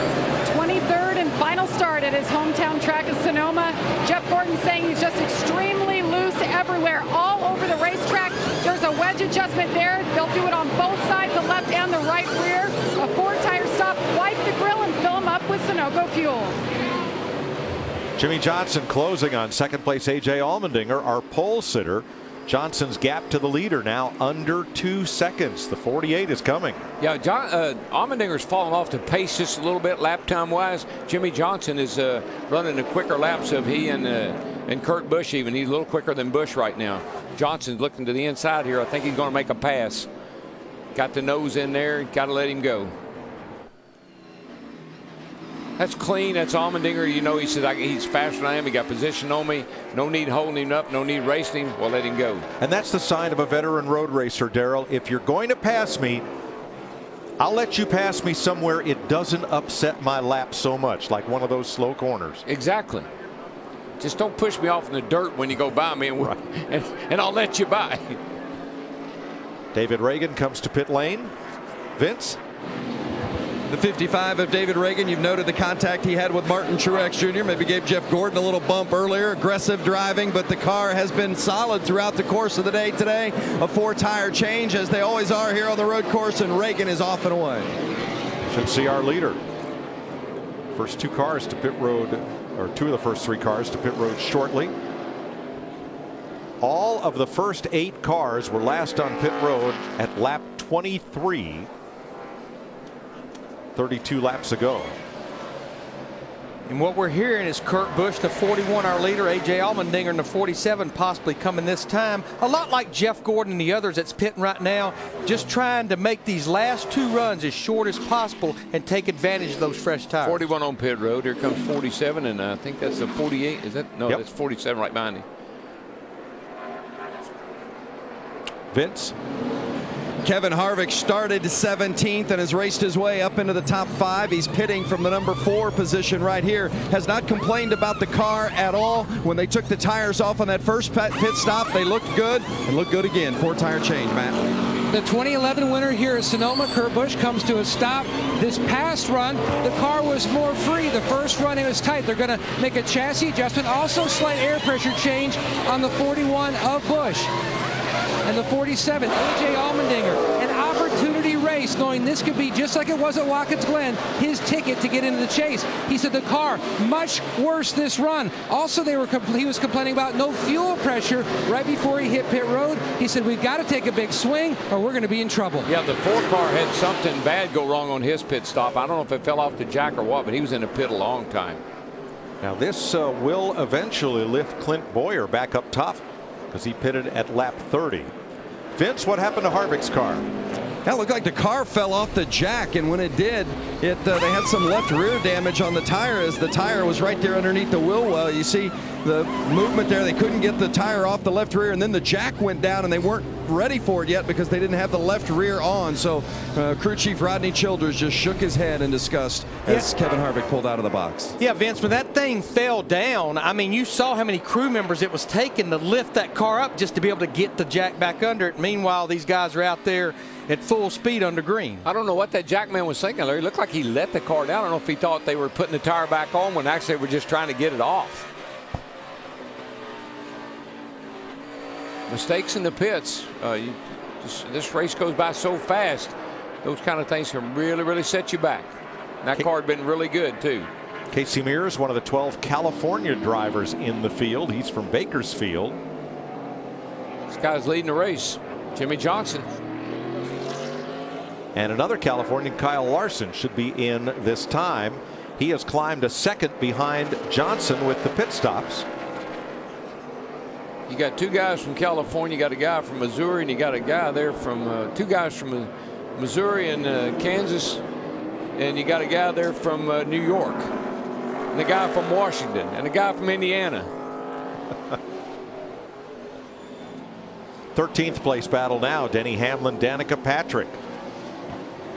Hamlin had that issue on pit road, but it seems like he's run better since. Danica diving to the inside as they get to turn 7. Yeah, Danica was another driver that was on pit road as well under that last caution when a lot of the leaders stayed out back at lap 30. Yeah, sitting there in 13th spot right now, just keeping the car clean, keeping her nose clean, and doing a nice job.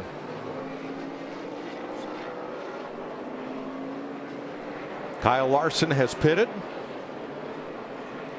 That's a solid race. That 48 car is solid.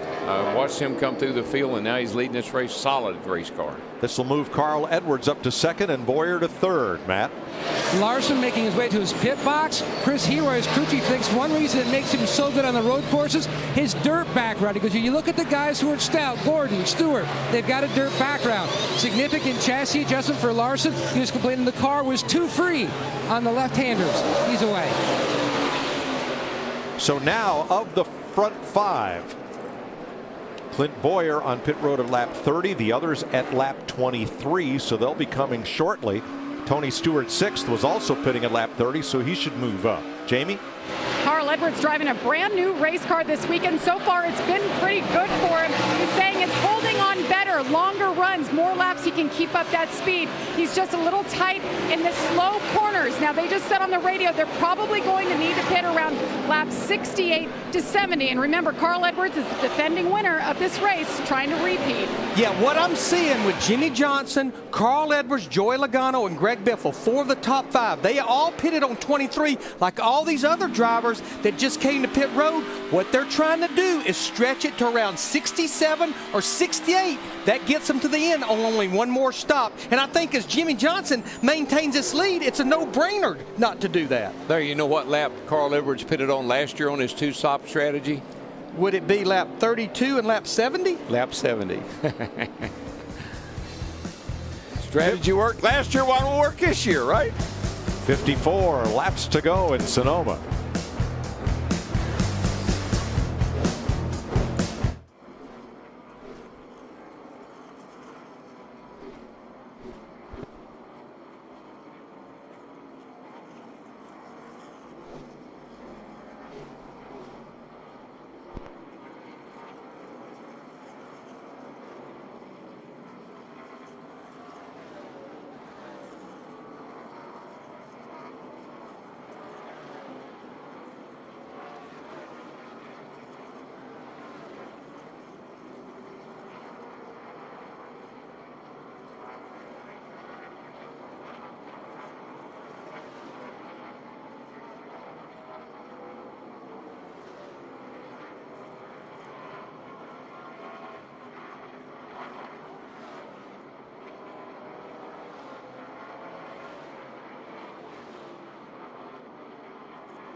Time now for the just past halfway mid-race report here on Fox Sports 1, and Jimmy Johnson leading his 8th race of the season so far. Kurt Busch started on the front row. He has turned the fastest lap during the first half of this race. Martin Truex Jr. got knocked out lap 29 in a scrape with David Reagan. Dale Earnhardt Jr. and Casey Kane have shown the ability to move up in the field, going from 20th or further to striking distance. Darrell Waltrip, who's the driver to beat? Chris, I've watched that 48 car work his way through the field. That car is solid as a rock.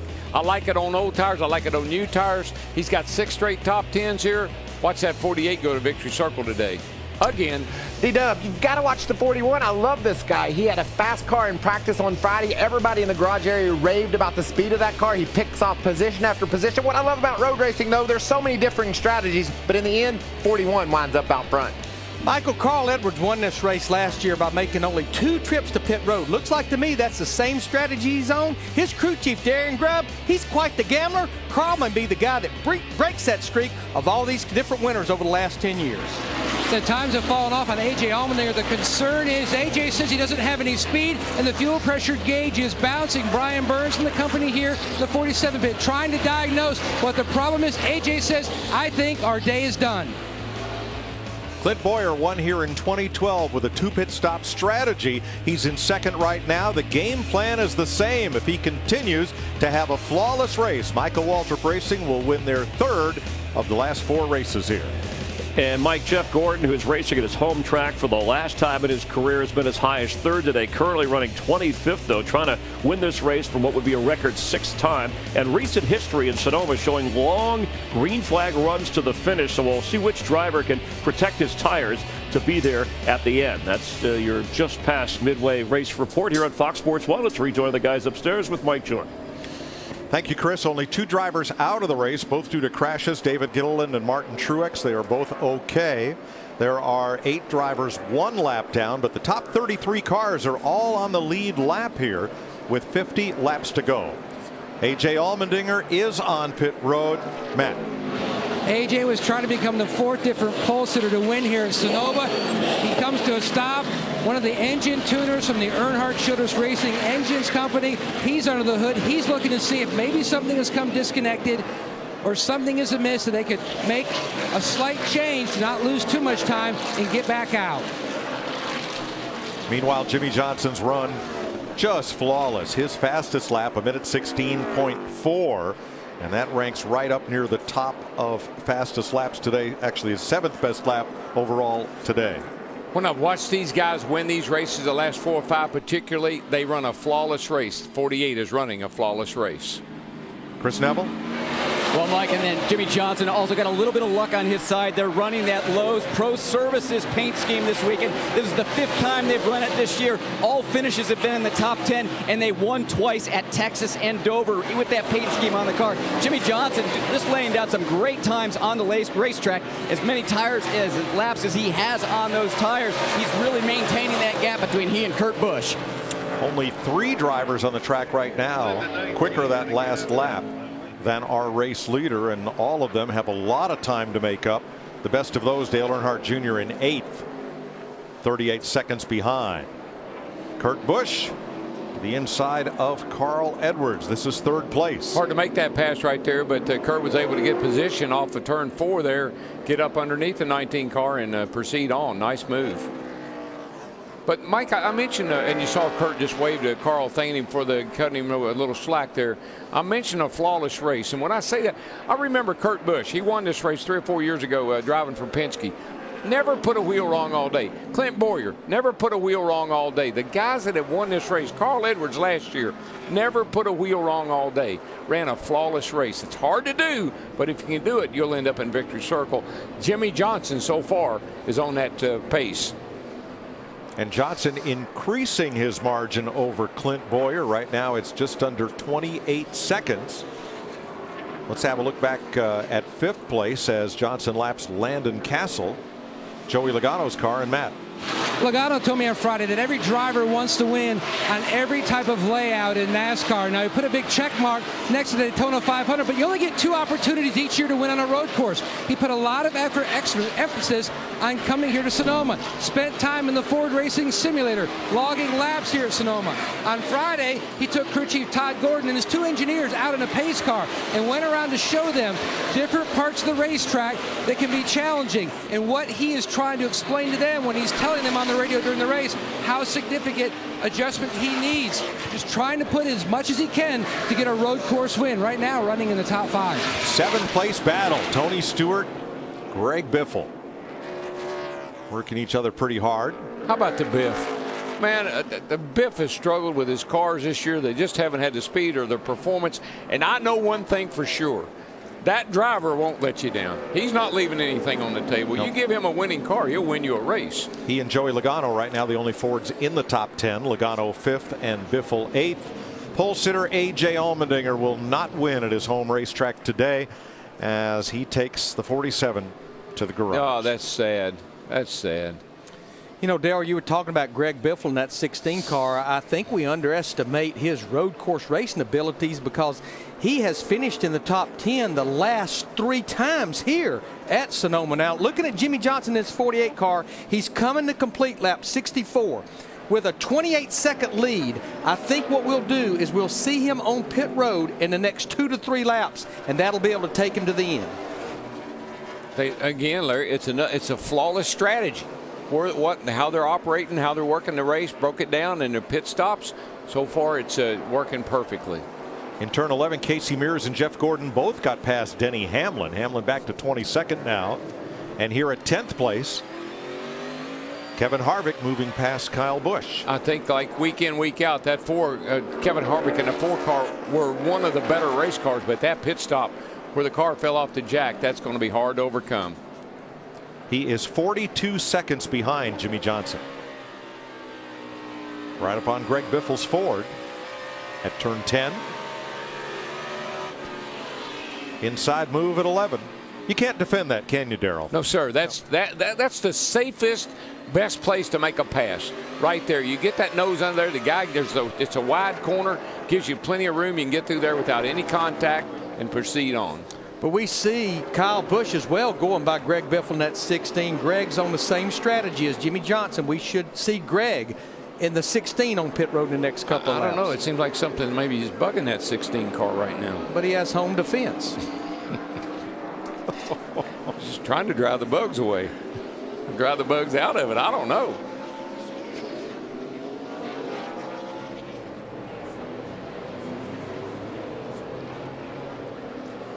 Here's when our leaders last pitted. These are the front 5 cars. And I have Great job. Straight smooth. I have to believe Clint Boyer, he will not go much further than what you see with Jimmy Johnson and with Carl Edwards and with Joey Logano.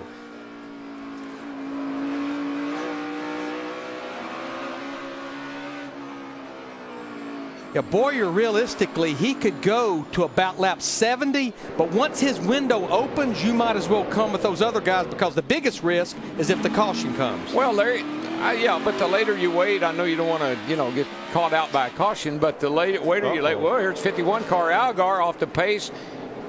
Looks like he's not dead though. He's still moving. Got power. Something tells me that he might be out of gas. He has not been to pit road since lap 21, so I think the 51 is out of fuel. Here to 3 more. Yep. Let it roll all it can. That's a tough break for Allgaier. He was 16th.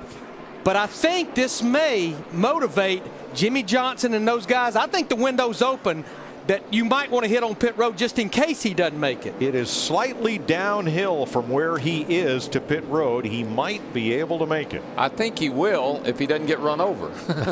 I tell you, he's right in the middle of the racetrack. Cars coming around this corner. You don't know he's there. Spotters are telling you. Yep, so blue flags flying for Allgaier. And that means to the drivers there is something to be aware of just ahead. It's not a caution flag. It's a be alert flag. And nobody hopes that Allgaier makes it to pit road more so than that man you watching him. but he's going to make it to pit road, but he's not going to make it to the pits, and that's going to be the problem. Whoa, Logano just shot between Allgaier and the wall and made it. That was close, and I don't know if Allgaier is going to make it all the way to his pit box or not. That's going to be the problem. And just what you saw with Logano there, if he stopped on pit road, we're going to have a caution. But I think that's why Todd Gordon went ahead and brought Joey Logano to pit road. And if they don't, and if we do have a caution, I think that's where Chad Canal's going to be kicking his butt because he didn't come to pit road. Get around the 51. Get around. Get around. Get around. Yes. What a move. Matt. And Logano in, going to work on the 22. He was tight on both right and left-handers. Air pressure change for Joey. He's won here in a K&N car back in 2011. Service is complete. Jimmy Johnson is in. There's Allgaier out of the way. There is a gate right where he is stopped where they could pull that car off of pit road. Boy, I tell you, Chad Canals his heart rate had to go up as that 51 car was coasting. That was a very long minute and 18 seconds, Chris. Well, Larry, tense times down here in the 48. Jimmy Johnson, the start of that last lap, said the 48 car was stumbling that entire lap. So they were worried, was he going to be able to make it back around here? And Kurt Busch was able to lap 7 seconds off Jimmy Johnson's lead just in the last couple laps. So Johnson exits pit road with his stop completed. Kurt Busch has assumed the lead. Now there's Justin Allgaier coasting to a halt. Here comes Johnson. Wow. So excuse me. close. That's Hornish. I'm sorry. Sam Hornish. And just to the left is a gate where they could remove Allgaier's car. Left just enough room for these guys to squeeze through there. More traffic. Wow. Jamie?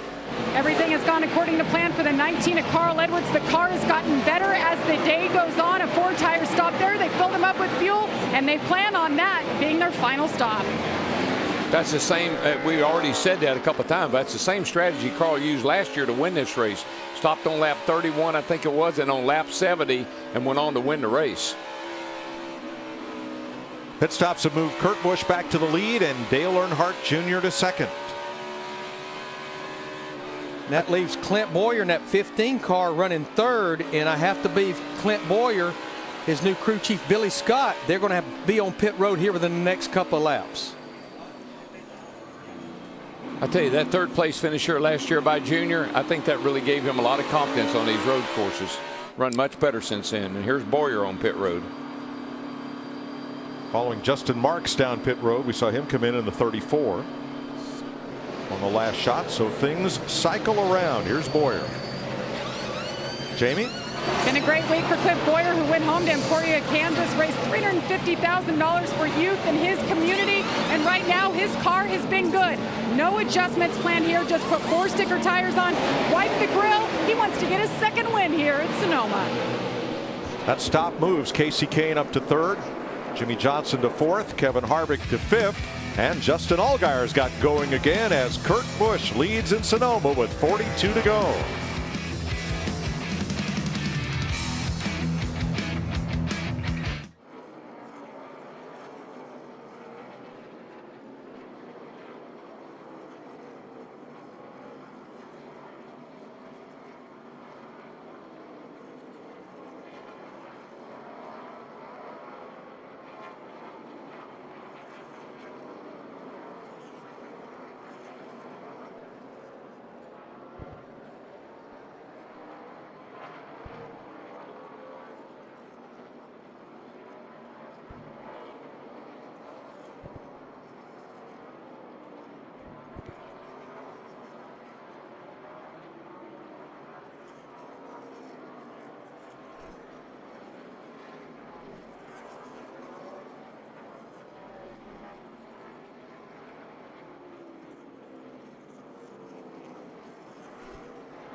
40 laps to go in Sonoma, California. Here's your Centrum race summary of laps led today. Kurt Busch 39, Jimmy Johnson 14, Kyle Busch 12, Clint Bowyer, and A.J. Allmendinger, whose car is in the garage replacing a fuel cell for no fuel pressure, has also led a lap today.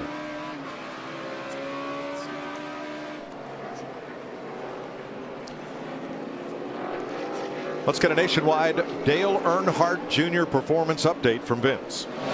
Dale Earnhardt Jr. not known as an outstanding road course racer, but as DW mentioned a moment ago, after they finished third last year here, they gained some added confidence, and they came into this race wanting to take another step forward. Crew Chief Greg Ives said, "I believe we can win this race, and we'll do whatever it takes to get there. We've already won this season. We know we're going to be in the chase. We're going to be aggressive and be on the offensive." And Dale Earnhardt Jr. has been spot on today, currently running second. Yeah, Vince, right now, you got Hendrick-powered cars in the first 4 spots with Kurt Busch leading and Earnhardt Jr. and Casey Kane, Jimmy Johnson all running 1, 2, 3, 4, actually 5 with Kevin Harvick. Tony Stewart has made his second and hopefully final pit stop of the day. And here's Matt Kenseth's crew at the ready as he comes in for service and slides into the stop. No brake problems there. They're all 4 locked up. I think Matt's one guy that when he says he doesn't like road courses, he ain't kidding.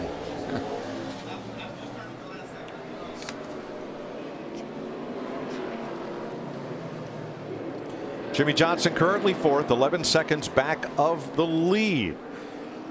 Let's hear what Jimmy and Chad Knaus are thinking.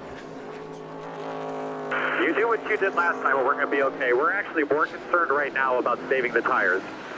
We get this caution, we're going to be the leader. We want to be able to stay ahead of these guys with the tires that we have for the rest of the race. You follow me? Fall, we get it. If they don't, we come in, we get a little bit of gas, and we finish in the top 10 no matter what. Temper? Yes, thank you. Just needed the info is all. Yeah, I'm kind of making it up as we go. You're doing a great job. Great crew. That's a great crew chief like there. I'll make it up as I go. Right, Andy? Right, Larry? But here's why they can do that. We know every run running inside the top 12 has to make one more stop. Clint Bowyer is 32 seconds behind Jimmy Johnson in that 48. He can save a ton right here. Chris Neville? Well, and that's what he's going to need to do. Chad Knaus also told him, I need you to save a little bit of fuel on 2 laps out there. We should be good after that. And looking at the left rear that came off the car, we saw that chunk tire early in the race. Well, the left rear looks good. Here's trouble, J.J. Yaley. Man, that car is... And that's turn 10. That would be us. Exiting turn 10. Caution is out. Heavy contact to the left side of that car. I saw the dust fly over there on turn 10. And you heard JJ say that would be us as the spotter says somebody's crashed in turn 10. Just gets off right here, and man, this thing comes around and bam! Man, that's a hard lick on that driver's side. Matt? Sticking with their game plan. Great pace by Kyle Larson in the 42. No chassis adjustments. Meanwhile, also on pit road, the 18 of Kyle Busch. No changes for Busch as well.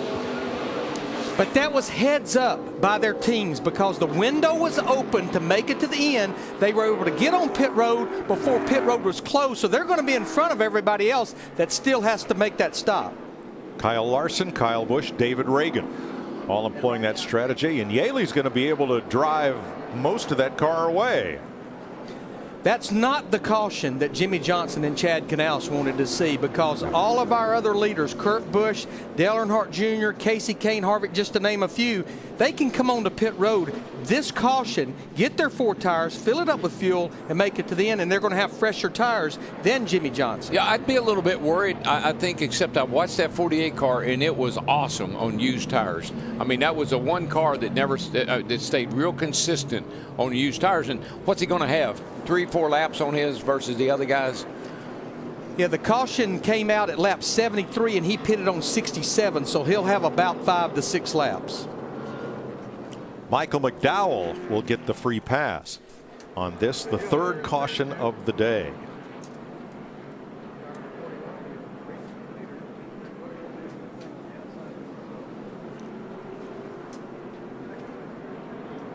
Make a pit stop at Sprint, cut your bill in half. Just bring them your Verizon or AT&T wireless bill and turn in your old phone at a Sprint retail store or at sprint.com/half price. By a wide margin of 43-14 over Jimmy Johnson, Kurt Busch has led the most laps so far today with 36 to go. Darrell, that's the reason right there when you're on this strategy, especially late in the race, knowing that's when the intensity picks up. When that window opens, I saw it with Ryan Newman and Todd Parrott 2 laps before that caution. You better get on pit road and be done with that final stop. You're right, because it's getting ready to bite the 41 car. A.J. Allmendinger has returned to the race after replacing fuel system components back in the garage area. Our pole sitter. Yeah, you heard him say he was having fluctuation of the fuel pressure, so they had something they could fix. He is 12 laps down. He's just waiting here to blend in, I think. Yep.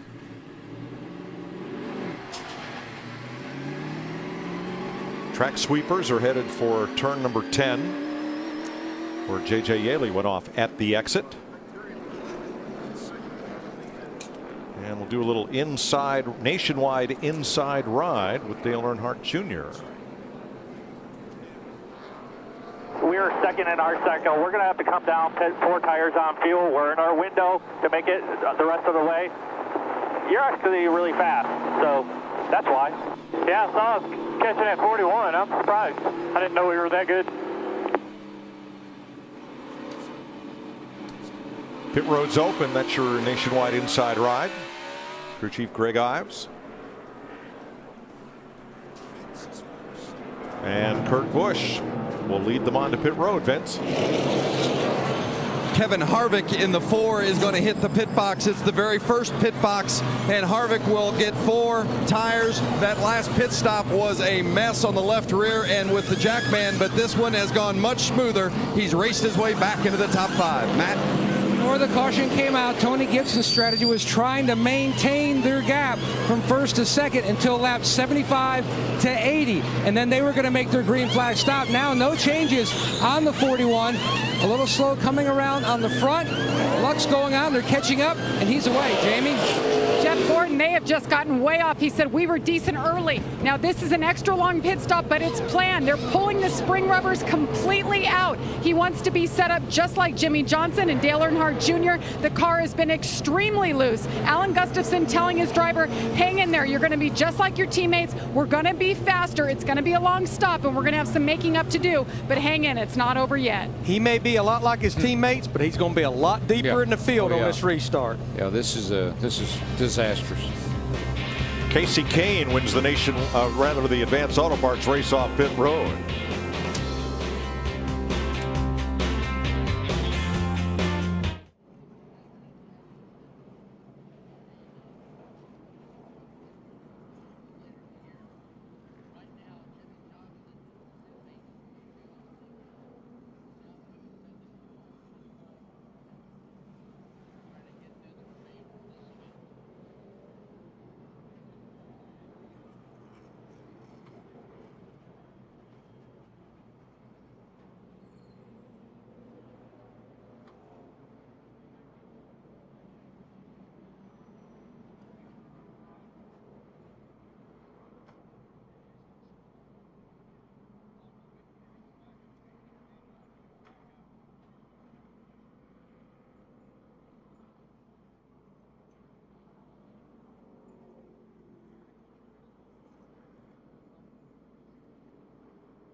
Curb hopping, foot stomping, racing around Sonoma. Here, let's revise the Advance Auto Parts race off pit road. Dale Earnhardt Jr. by a splitter ahead of Casey Kane. That could prove pivotal in these last few races. Followed by Kurt Busch and Kevin Harvick. Now each week look for the race day Advance Auto Parts driver spotlight. Today, race day caught up with Dale Jr., driver the number 88.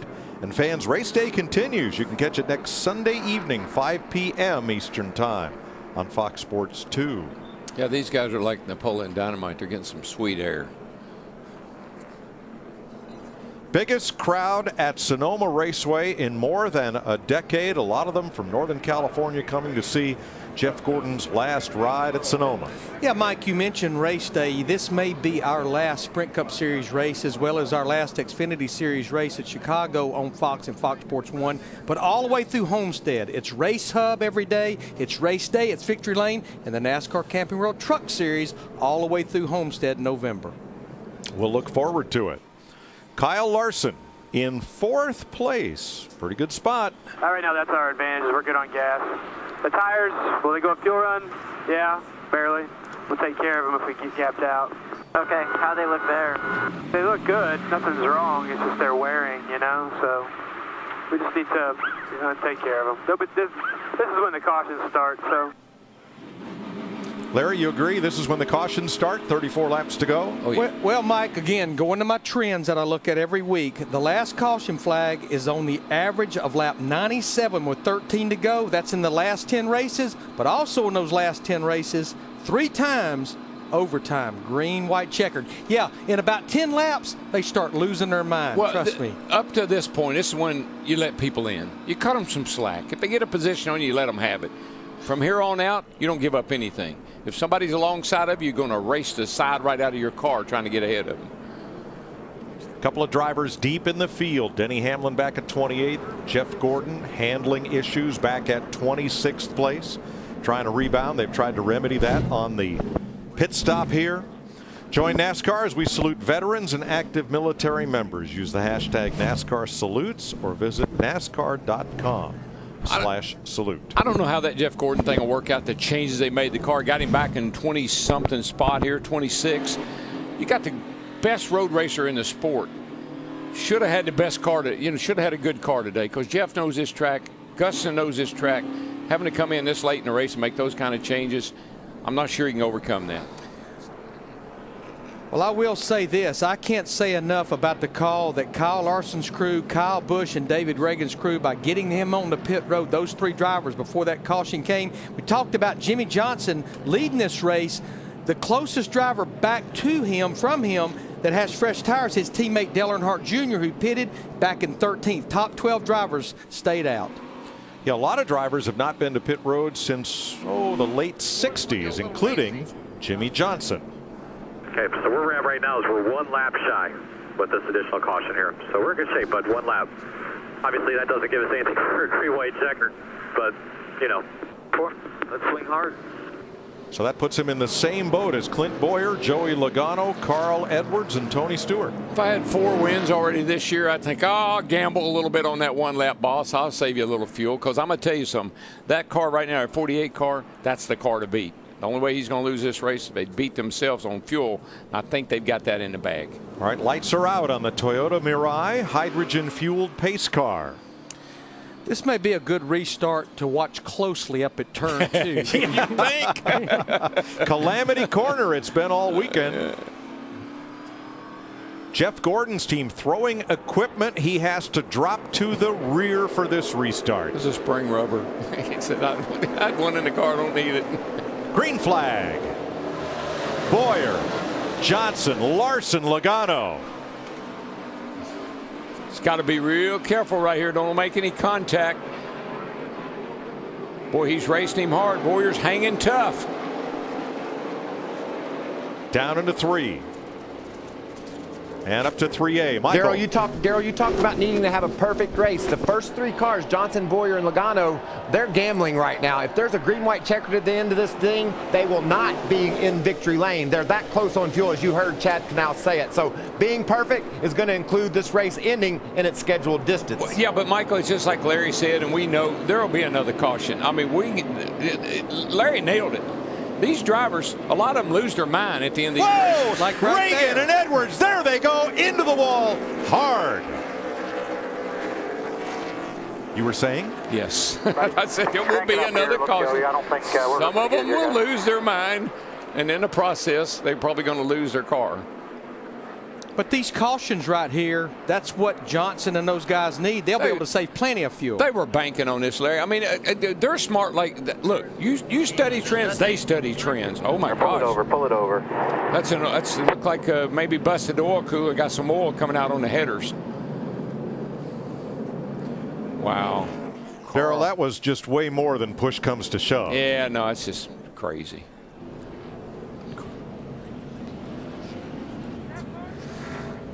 Here's a look at what brings out the 4th caution of the day.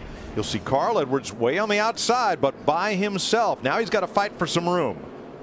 This is the same place that the 78 and the 55 had trouble. This time, though, the 19 of Carl Edwards bounced over those curbs and bounced into David Reagan. That was a battle for 7th, or battle for 6th, actually.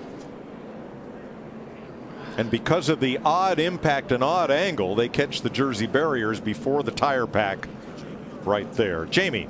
Carl Edwards said, I'm fine, guys. I'm just trying to start it. You saw he did fire it up. Crew Chief Darian Grubb said, well, if you stay in there, try to bring it back to the garage, and we will take a look at it. But as you see, Carl Edwards now, it looks like he has climbed from his race car. And there is David Reagan, who just climbed out as well.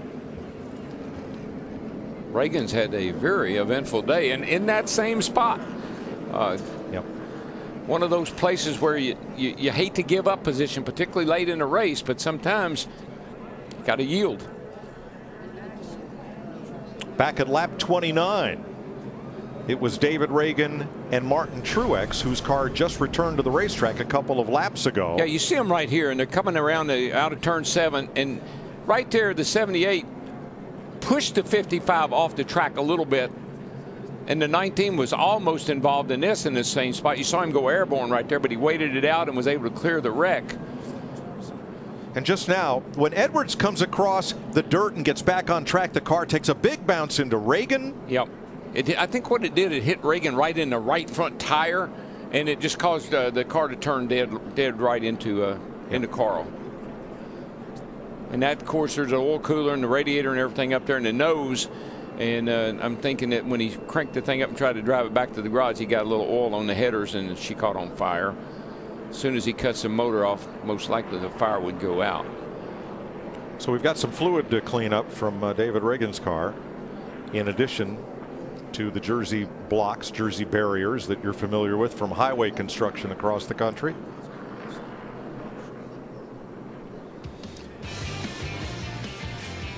And we're under caution with 31 laps to go. Again.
win, not be friends, you know? We're here for a win, not a position. Car just falls off at the rear. 78, you had to turn him. I mean, you blocked him. He's in the tire car. Fastest that 88 is, I mean, he tore to hell already. Looks a whole lot better than that 20 out there. 30 laps to go in Sonoma. Carl Edwards' car on the hook after contact from David Reagan. Here's your Toyota race summary after 80 laps. Jimmy Johnson, the first of 27 cars on the lead lap. 5 drivers have led laps. Kurt Busch the most. 8 lead changes. We're under the 4th caution. 14 laps of yellow so far. Vince Welch has caught up with Carl. He was the winner here a year ago, but done early today. Carl, what was your perspective? I don't know. I hate it for Toyota, TRD, everybody puts so much effort into this. Fortunately, we've got a lot of Stanley tools over there to work on this thing, but David and I were just close racing, trying to get through those S's, and it looks like the touch, looks like my left rear hit his right rear. I wondered why it pitched the car hard. I thought worst case we were just going to bump doors, so that's probably my fault there. Excavated a little concrete. Stanley doesn't usually do concrete movement things, but I guess today they did. So frustrating. I love this place. I wish I was still out there racing. It's my favorite track. Mike. Thank you, Vince. Well, we thought Martin Truex's car was terminally damaged, but he is back out there. And you see the impact area right here of those highway barriers being forklifted back into position. The tire pack's not extending up to that area right now. Now, on that last restart, just before we went back to green, Jeff Gordon was penalized and sent to the rear of the field. Gordon started 5th, had high hopes for today, but let's see what happened to cause the penalty. See the crew member here, this guy right here, he throws, what does that appear like, Andy? Can you tell? Yeah, guys, that's I mean, it's a technicality. It's a rule that you cannot throw equipment across the wall, and I know that was a spring rubber, but it's sometimes hard to distinguish what's a spring rubber and maybe a benign object or something that's heavy. They have this rule in place, and that was definitely against the rule. And the crew member obviously didn't think that either, but we see sometimes a debris caution comes out for a spring rubber because you can't tell what it is. That's why this rule is in place.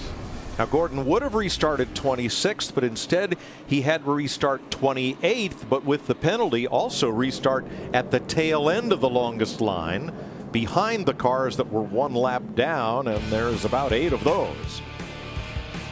But there's still 29 laps to go here in Sonoma.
Aerial coverage provided by Goodyear, proudly supporting our military for 100 years. Show your support for our troops at Goodyear.com. Goodyear, official tire of NASCAR. Let's check in with Vince Welch, who is with David Reagan just out of the care center. Vince? David Reagan and Carl Edwards got together. We heard from Carl, and he shouldered much of the blame. What was your perspective of the contact? You know, in these restarts, that's where you really can gain or lose a lot. And if you give an inch, a lot of guys take a mile. And I really knew that we were both putting ourselves in a bad situation right there watching the replay. And it's tight through there. But if I give a little bit to Carl, 3 or 4 guys are going to get around me. We had a great Aaron's Dream machine. I can't say enough about everybody at Michael Waltrip Racing and Toyota for working hard to really bring some very fast Camrys out here. And felt like we had a chance to win this thing today. And just proud of Brian, Patty, and everybody on Aaron's Dream machine for giving me a chance to run well here. But you got to be aggressive on these restarts, and I felt like I was in a good spot there. We were 50-50 and just racing for a spot, and it's just one of those things. But I don't regret what I did. If I had to do it all over again, I would do it again. A lot of times I'm a little too conservative, and I give these guys too much, and they'll take everything plus some. So I'm glad I held my own, and we had a good car today, but it just wasn't meant to be. That was the incident with Carl. Earlier you got together with the 78. What happened there? Well, I didn't get together with a 78. The 78 ran me off the racetrack, just body slammed me, and I was just trying to get back on the racetrack. That's a great instance where the 78 just absolutely did me wrong, and I'm trying to get back on the racetrack, and that's unfortunate for him. It's never good to see anybody tear up the race car, but Martin would probably not do that again if he had the opportunity to. Thanks, David. Candid comments and an interest. This track will bring out the mean in you at this point with just 6 spots for the Chase Open and 10 filled. A quick recap. We have 27 laps to go, 110 total here early on. The first caution, you'll see those tires in play. David Gilliland getting involved there. And then moments ago, in fact, Martin Truex Jr., who is now back out on the track. This is what David Reagan was referring to, and Truex indicating that maybe Reagan has one coming to him. Both drivers okay, but you can see that Truex very, very upset. Kevin Harvick went from 4th to 26th. It's number 1 here, but he has had multiple wins this season. And Allgaier here running out of gas. And look at the move by Joey Logano. Logano's in 3rd place because of that move right there. He got on pit road and took advantage of that situation. And then moments ago, Carl Edwards and Reagan both describing exactly what happened. You give an inch, you take a mile. You don't have an inch or a mile with the laps running out, and after this, just 10 races until the chase. We have had 5 leaders, 8 different lead changes, and Jimmy Johnson, your leader, already 4 wins this year. Should he get his 5th, it would be the most ever by the 16-race mark of the season. Let's head back upstairs to Darrell Waltrip, Larry McReynolds, and Mike Joy. Thanks, Chris. Lights are out on the Toyota Mirai pace car. We've had 2 multi-car pileups. We've had 2 single-car crashes. Are we done? No, no, not even remotely. I mean, we're just now getting into the we're getting into the crash fest part of the race, because you're going to see more of what we just saw with Carl Edwards and the 55 cars. Let's see what the 88 has to say. Dang, it's been a good one. It's been pretty fun. Appreciate the race car, no matter where we end up here. Gonna run hard, but it's been a good car, man. I believe we can race up through there. I'm just saying, we're proud of your race cars. Pretty awesome. All right, folks, refill the popcorn bowl, pull up a good chair, because this is about to get really interesting. Yeah, you might want to snug those belts up a little bit too, Larry. I would say reach up there and pull them real tight. One more time. Johnson, Boyer, Logano, Busch, Larson, Stewart. Here we go. We're back under green. Pretty nice hole shot there by the 48 car. Got a nice jump on Clint Boyer in 15, but here's Logano looking for some room on the inside.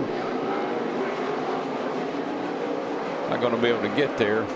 Looks like maybe the 18 is going to take that spot away from Joey Logano. Whoops, fights back over turn 3A there. Every time you get the advantage going one direction, you lose it in the next corner. That's right. Well, the 18 prevailed. He was able to hold that spot. 6th place side by side. Larson to the inside. A lot of crowding going on right there as they come down into turn 7. Biffle on the outside. Look at that. Oh, my gosh. Did you see that 42 car Larson? I thought he was going to turn over. But how about Tony Stewart in that white 14 car there behind Joey Logano? I think for the first time he can see the leader in front, and he's motivated right now. Yeah, he's had a pretty good car all day long, and he's been hanging around the front here. Nice run by this bunch. 3 of the top 5 right now have yet to win this season. Trying to punch their ticket into the chase for the Sprint Cup. Kyle looked low, looked high, tight line through turn 11. Guys, watch that 41 car of Kurt Busch. He's led twice as many laps as anyone today. He's really fast, but he's stuck back in the 12th spot trying to fight his way into contention. His tires are a little bit fresher, but that's an awful lot of track position to make up, Darrell.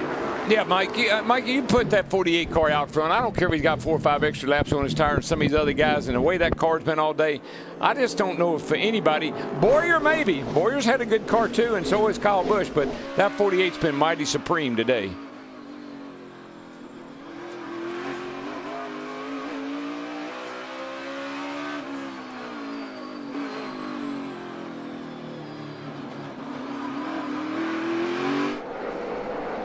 Mike, you spoke about the drivers that's not won in the top 5. How about Clint Boyer? 92 races since he visited Victory Lane. Well, what about Kyle Busch with his injured leg and ankle? And here he is driving a pretty darn good race today, and we know how bad he wants to win. He's got to have a win. And the third one of those is Tony Stewart in the top 5. When was the last time we saw Tony Stewart right up within sight of the lead this late in the race? There's a lot on the line here for everybody but Jimmy Johnson, who has 4 wins. I mean, he wants to win another one. Obviously, you always want to win every time you go on the racetrack, but there's some guys behind him that are desperate. Yeah, he and Joey Logano have nothing to lose. They have wins.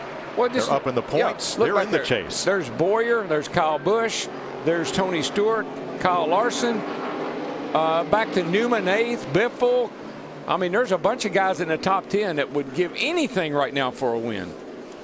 I don't think give is part of the equation going forward here. No, it's maybe want to do anything to take a win. How's that? There you go. Well, think about it.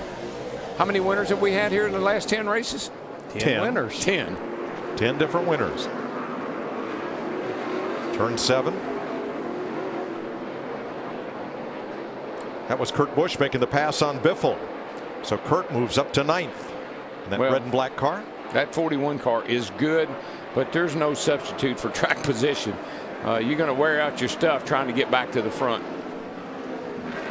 And Mike, you asked me at the top of the show about strategy, and we still 24 laps is eternity in a road course, but right now the difference could be the drivers that hit pit road before that caution flew. That could be the difference in winning and losing this race. And they were Kyle Busch and Kyle Larson, I believe. But I think all of these drivers that came to pit road, even the ones prior to that, that could be the difference. Hey, Larry, it was just pointed out to me, and of course the race ain't over with yet. Things have been pretty calm in turn 11 today, up to this point. Just wait. Just wait. Okay. Keep a camera locked down on it. I'm with you, brother. 23 laps to go, and you're starting stuff. It's a good place to pass. It's a good place to wreck, too. Yeah, what did Brian Vickers put Tony Stewart up on the tire barrels? Oh, yeah. One year? Yeah. Tony said we're going to need more than a wrecker. Yeah. Well, Kyle Busch just took advantage of Clint Boyer in turn 7, and he moves into the 2nd spot with that 18 car. Now, that 18 car, one of the things, remember earlier when he was leading, and I was saying how much he was abusing his tire. You see him, he slides the car around a lot, but the car seems to be able to take it, and I know he's one of the best drivers out there when it comes to sliding the car around. And Darrell, as good a car as he has, I would say the discomfort that he was feeling earlier, it's the furthest thing from his mind. Just a little casual dust up there coming out of turn number 10. Not enough asphalt. He's got 2 tires on the road. What's the problem? What's to get excited about? Well, you think at all the speed that he's had.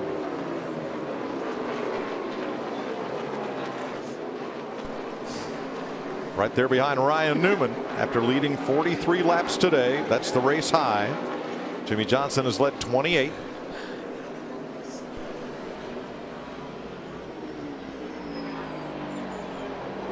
I'll tell you the other thing about the 48 car. I know he's got a great race car, and I know Jimmy Johnson's so smart. He's probably not driving at 100% right now. He's probably saving a little bit. Whoa, Junebug. Inside Kyle Larson. Excuse me. And Dale Jr. takes over 6th. I'm in a bit of a hurry. I don't know if you know that or not. I'm become a supreme road racer. fastest rush hour in California, right down here through the S's.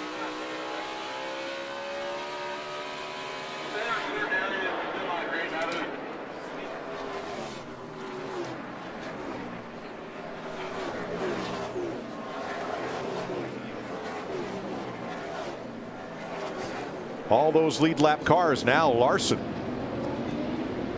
underneath Newman, Kurt Busch to follow 7th and 8th. Newman kicked back to 9th.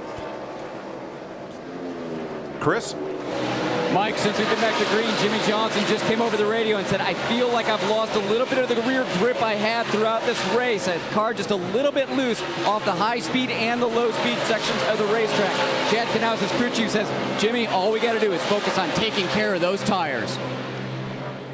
And Darrell, at a road course, we always talk about the aerodynamics not being important, clean air, all the things we talk about week in and week out. But you have to believe being out front, there's no distractions out there in front of Jimmy. On a road course, you have so much on your so many things you have to do. You have to hit your marks, you got to hit your shifts, can't over rev the engine, can't miss a gear, can't overdrive corners. So many things you can't do. You don't want somebody around you distracting you from doing your job. So yeah, being out front, nobody around you, you can really run some good laps. Boy, that was close for Kyle Larson. Well, another thing you can't do is put two wheels off coming out of turn 7A to turn 8, because that's what happened and got Carl Edwards and David Reagan into the wall. That was close. You get dive bombed when you're not expecting it. Dale Jr. keeps working over Tony Stewart, but has not been able to get by him, Jamie. It has been a good day for Tony Stewart. They were mired back in 13th and 26th on Friday in practice. They weren't sure what they would have. Well, today has been a different story. They've been adjusting on it with the track bar, but Tony has been running in the top 10 and now top 5. Remember, he hasn't had a top 5 all year long. What a great finish this would be for Tony Stewart, who, guys, by the way, yesterday took his entire team to Six Flags, won a huge stuffed animal. He was a winner there, has had a spring in his step the last 2 weeks, and it's showing on the racetrack today. Well, I can tell you one thing. Dale Jr. ain't going to rough him up to get by him. I can guarantee you that, because Smoke don't go for that. But I just believe he and Chad Johnston, they had a plan today, and that was to do this race on 2 stops, and that's exactly what they've stuck to. They hadn't panicked even earlier in the race when he was getting passed by fresher tires. Yep, it's working out for him right now. Kurt Busch trying to move up, but Matt, does he need a caution flag to get up to the front? He's climbed to 7th. How far can he go? The 2011 winner is all quiet on the radio, elbows up, just pacing himself. Plenty of time left, Tony Gibson tells me, for Kurt to get back to the point. And you know, thinking outside the box, week in, week out, these guys spend so much time and money trying to get more speed and get more weight out of their race cars. Normally they run a carbon fiber shifter, but Kurt said knowing that he averages 17 shifts a lap here, he wanted the durability, went back to the old aluminum shifter, trying to eke out another win here at Sonoma. Danica Patrick has been all over Casey Mears, trying to battle for that 15th spot. Vince? And Danica's actually lost a couple of spots recently, Mike. She was up closer to the top 10, but remember, she has not pitted since lap 69. So she's one of those cars that's out there right now on some tires that she would certainly like some fresh rubber on. But they're hoping that this is going to be able to allow her to get to the end, that we've had enough yellow flags. They're gambling, rolling the dice for that finish there on this last stop. 2 stops for Danica is the plan. Boy, Kurt Busch keeps picking him off. He just got Dale Jr. for 6th. He is on a mission. 6.5 seconds off the lead. I think about the job he did here a few years ago in the in James Finch's car. Almost won this race in that car for James Finch. Had some trouble with the rear end at the end of the day. Still finished 3rd. But Kurt Busch won the race here for Penske. Good little road racer. Let's do a little dancing with the cars. Joey Logano. That little T-bar above his foot. Folks have asked about that on social media. That's so that if the throttle sticks wide open, something that rarely happens anymore with EFI, right, he can lift his foot and pull that throttle back. That's what that T-bar is for. First time I saw that, I tried to use the T-bar for the throttle. I said, this is the weirdest throttle I ever saw. We want to thank Joey Logano and Jeff Gordon for agreeing for Fox to put those foot cams in their cars here this weekend. Jeff's is a little bigger, but obviously he needed a place to put the decals. I'm telling you, I don't think I ever saw that before. But look how big his brake pedal is. I mean, that's a pretty big brake pedal, and you do that here.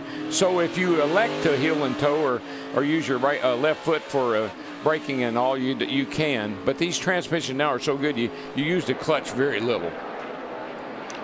See Kurt Busch in that 41 working on Tony Stewart in that 14, trying to get to the top 5. Whoa, man. Company's coming. Got a little congested right there. Dale Jr., Ryan Newman get right up against them. Tony got a little loose off turn 11 there. I don't know if that's enough for Kurt Busch in the 41 to make a run on him or not, but he's all over him right now. Well, Stewart's tires are 6 laps older than those on Kurt Busch and Dale Jr.'s cars. One thing they both know, Tony and Kurt ain't got a lot of time to mess around here. Now, because next time by will be 16 to go, and to Mike's point right now, Kurt is almost 7 seconds behind leader Jimmy Johnson. Yeah, he's lost half a second, Larry, in the last 3 or 4 laps. Second place, Bowyer inside Busch. 2 seconds back of the lead, Clint Bowyer. Good man, dude. Let's set sail now. It's kind of what I've seen with that 18 car, Mike. He's driving so aggressively, and rightfully so. I'm not faulting him for that, but it's hard on those tires. And you see Kurt Busch past his boss, Tony Stewart. Half owner with Gene Haas of Stewart Haas Racing. And they're second, third. Bowyer, he is scooting away from Kyle Busch. Yeah, we got a really tight battle here between those first 10 cars, really, from Kevin Harvick forward. Kevin Harvick, Casey Kane, Newman, Earnhardt, Stewart, Kyle. Earnhardt just about gave Tony the bumper there. He won't. See Kevin Harvick in that 4. He's had to make that recovery from that pit stop earlier. He's just inside the top 10 now. You're riding with him here, headed up the hill towards turn 2. Tony's one of those guys, Mike.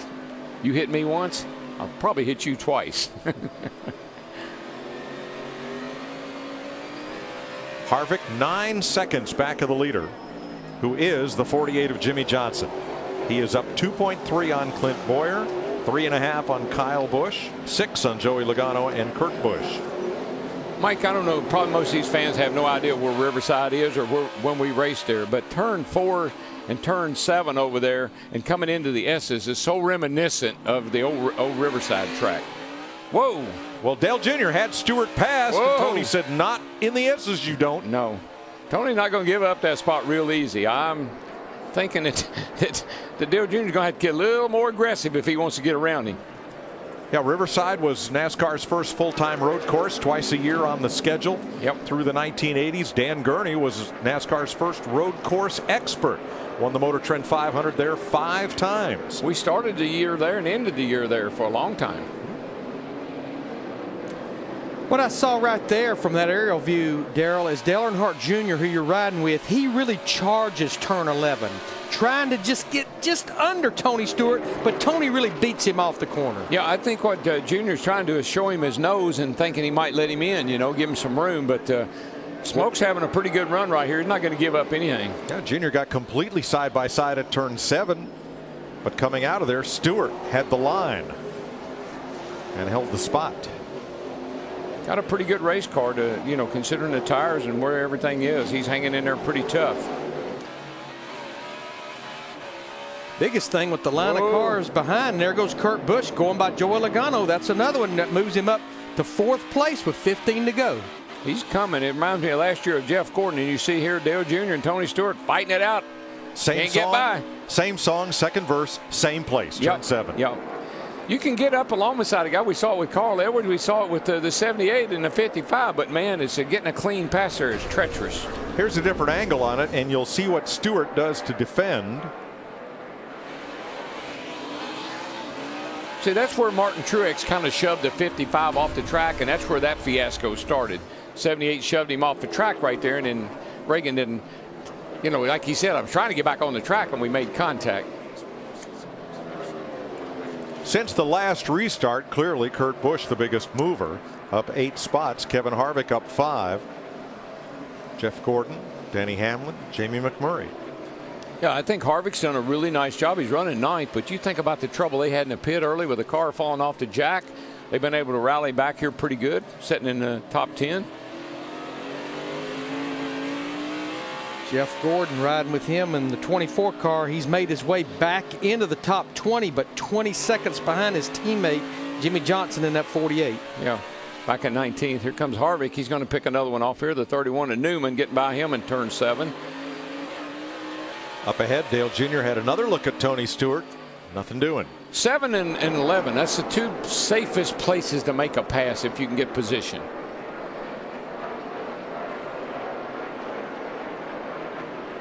Part throttling down through the S's to turn 10 right there. Whoa, Kurt 41. Busch. He saved it. He saved it, but a little man, agricultural racing, and he chops Joey Logano right there at turn 11. He's got to have debris on his tires, but man, he saved the car and kept on going. That's not the first time he's been out there. I know, but man, to get off there and not wreck, that's pretty amazing. You want him to pave the outside of turn 10, look at this and say, why bother? Yeah, look at this. I mean, that is huge. We've seen almost every car get off right there and hit the wall. We saw it with the J.J. Yaley. We saw it with the 95 of McDowell. We've just seen a lot of guys have trouble there. Larry, did he look how much debris he's got on his grill, though? I'm a little bit worried about that now. That could be a heating problem. Yeah, it's covered not only the radiator opening, but you can see on each side it has covered the brake cooling openings. So. I don't know if that thing can last 13 laps or not. That is a lot of debris. Yeah, because that's not a lot of opening on that nose to begin with. And getting up behind somebody with grass in your grill is not like getting up behind somebody with a piece of paper on your grill. So he might have a problem here before this race is over with. And he was making some gains on Jimmy Johnson, but he lost about 2 seconds with everything that went on over there. Well, he was trying so hard, and it was paying off. But, man, that's the thing. When you push it this hard at the end of the day, end of the race, sometimes it just goes bad like it did for him. Right now, they're both about the same speed, 8.6, 8.7 seconds. Now 8.8. The gap remains fairly constant. Johnson back to Busch in 4th. Kurt Busch, that is. See Clint Boyer there in the 15 car still holding down 2nd. I know Clint would so much love to win this race, but if he can hold on to this top 5, it not only will be his first top 5 of the year, but Michael Waltrip Racing's first top 5 of 2015. Yeah, I think Michael and that whole crowd and Clint and even David Reagan, they came in here with this race circled. They knew it's a race where they were going to run good. They knew it's a race they could win. And when you go to someplace and you expect to do well, you need to do well. And they're performing good today. Listen to Clint through the S's and hear all the part throttling they do here. But here again, Dale Jr. looking at Tony Stewart, and here comes Harvick under Jr. Well, there's a lot of them lined up back there that wants to take advantage if the door opens. I'll tell you what, now Harv won't mess around. Smoke says, I hope y'all have fun playing with these. I got to go. I'm out of here. See ya.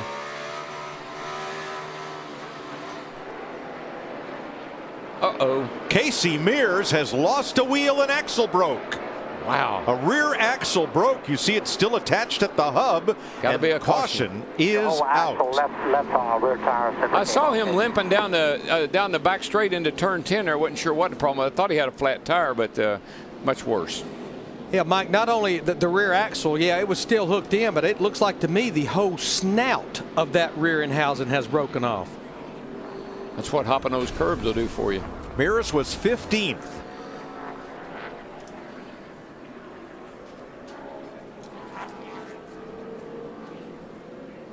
There she goes. Wow. Haven't seen that in a long time. But I think, Mike, no kidding, that's hopping those curves. It's one of the things you worry about is, breaking something in the suspension. Now that was just coming out of turn 11. And Casey got the car out of harm's way as the wheel and axle bounce into a catch fence.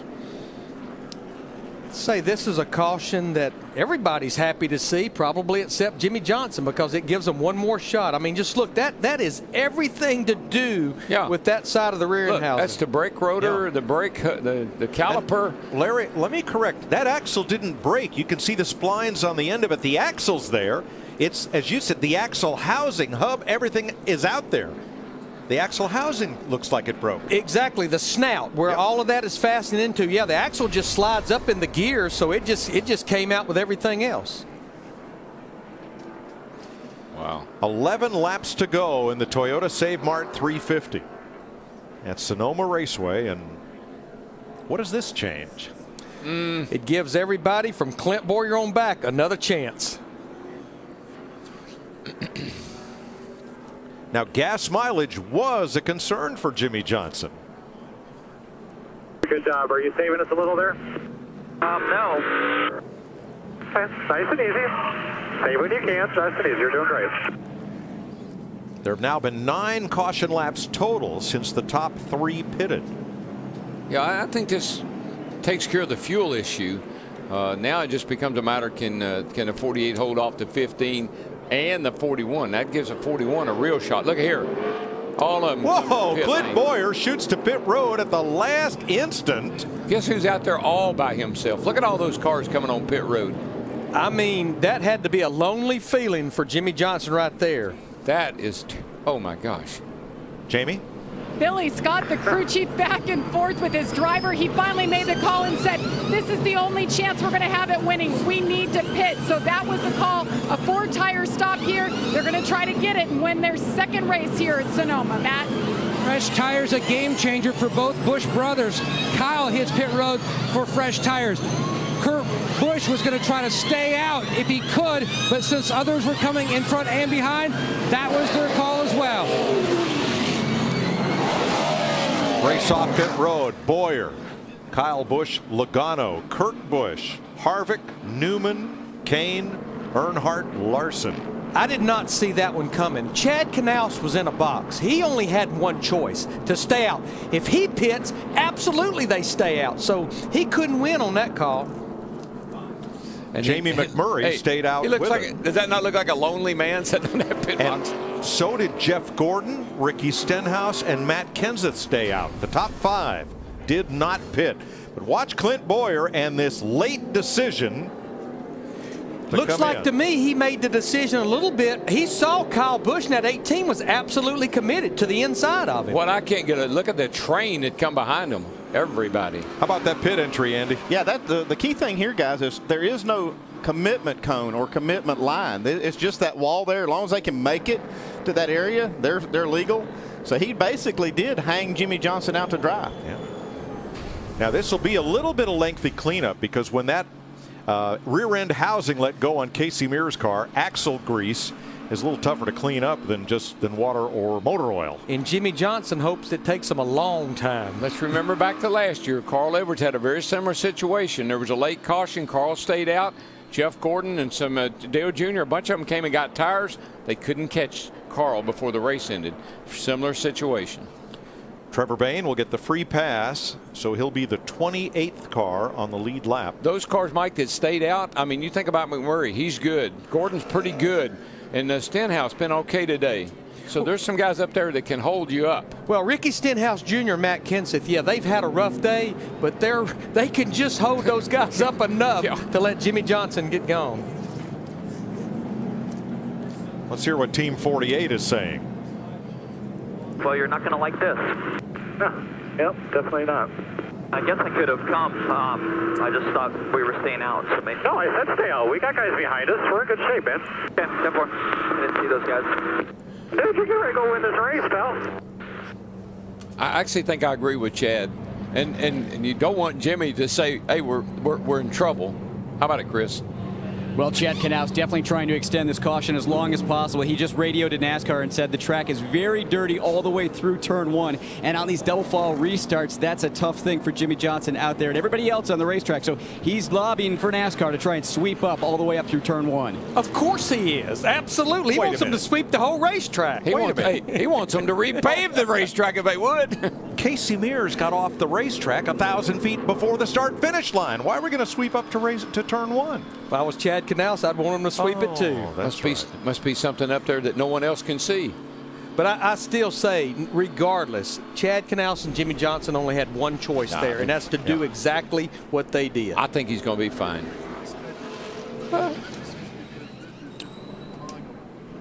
Time to award our 5-hour energy move of the race. Joey Logano was a contender shooting onto pit road, but watch Clint Boyer right here. He sees in his mirror Kyle Busch is committed. Well, if you're coming, I'm coming. That just kind of sent a message to everybody. They all came at one time. Just a freight train of cars. Wow. Last instant decision. There goes Boyer back into the fray. Now he is 6th. He is the first car in line with fresh tires behind Johnson, McMurray, Gordon, Stenhouse, and Kenzen. How about Jeff Gordon? Had that penalty. He was stuck deep in the field, had to restart behind the lapped cars. Oh, whoa, we have no chance. Suddenly, for Jeff Gordon, this caution has changed everything.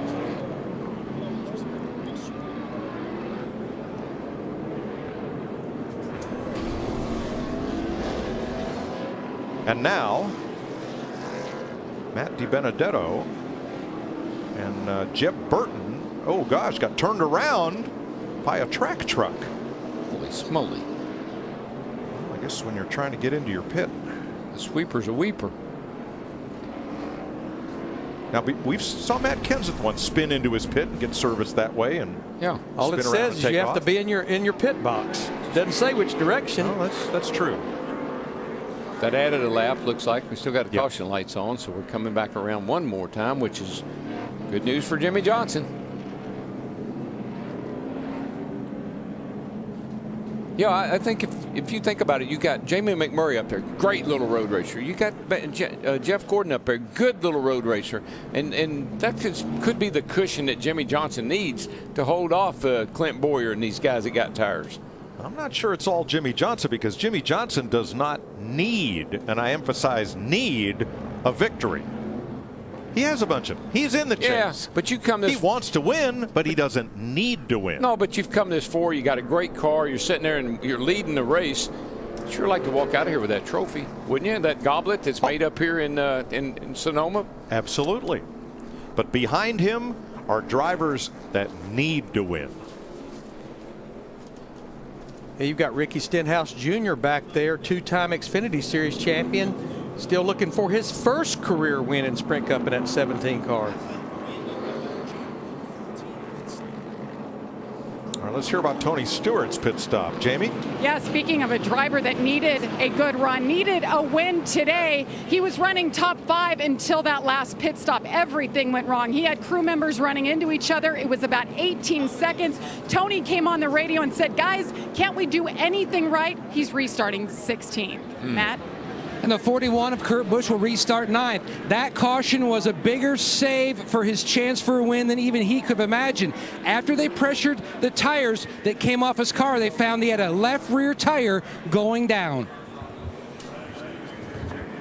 And he got that grass off the grill. That was what I thought was going to cause him a problem if the thing had stayed green. So he's good to go now. He's starting 9th. Still got a chance. Half of the top 10 have won this season. Half have not, including Jeff Gordon. Here's a look at his day. God, oh what a roller coaster. Man, all the way back to 40th at one time. And now he finds himself 3rd and within sight of the lead with what will be 7 to go when they come back. And as much as we question those adjustments that Alan Gustafson made on that trip to pit road by pulling the spring rubbers out of the right rear when he got penalized, may pay dividends now, because that thing should have a lot better drive up off the corner. Right. They told him he now has the same setup as Jimmy Johnson. Will it be enough to get the 4-time champion his first victory of the year? I'm just not thinking that spring rubbers got him where he is, but nonetheless, he probably got a better car than he had before they did that. Of the top 10 looking for win number 1 on the season, positions 2, 3, and 4, McMurray, Gordon, and Stenhouse. Clint Boyer in 6th. Kyle Busch in 7th. Well, here's what we know. I mean, you can't mess around. You have got to go. You got to knock people out of your way. That's going to be something that Clint Boyer, that Kyle Busch, all these guys, they got to get these guys in front of them out of their way, and they got to get them out of their way in a hurry.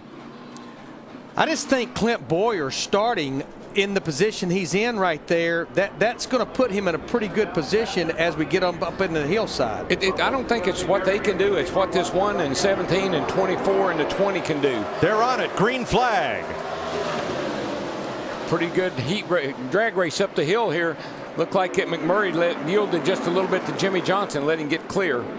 First 5 on worn tires. Everybody else with new ones. And so you can't go anywhere. You got a roadblock here. So whoa, 3 wide, Boyer. Exactly what I was telling you. There's one out of the way. got the 20 car, Kansas, out of the way. Now he's on Kyle Busch. Boyer to the inside of Busch. Up and over the hill at 3A. They're off in the dirt. They're 3-4 wide. Look at this. You can't make it down here, boys. Something's got to give. And they made it. Wow. Kyle Busch to the inside of Stenhouse. I think that 24 car was looking on the inside of McMurray in the 1. These guys on old tires are doing a pretty good job of holding everybody up. So Kyle Busch right now in that 18, he's the driver that's the closest to the front with those fresher tires. And he's been really good on new tires all day long. A lot of smoke and dust at the top of the S's, but here they all we got come. a wreck. There goes Danica around up here in the S's. Danica spins.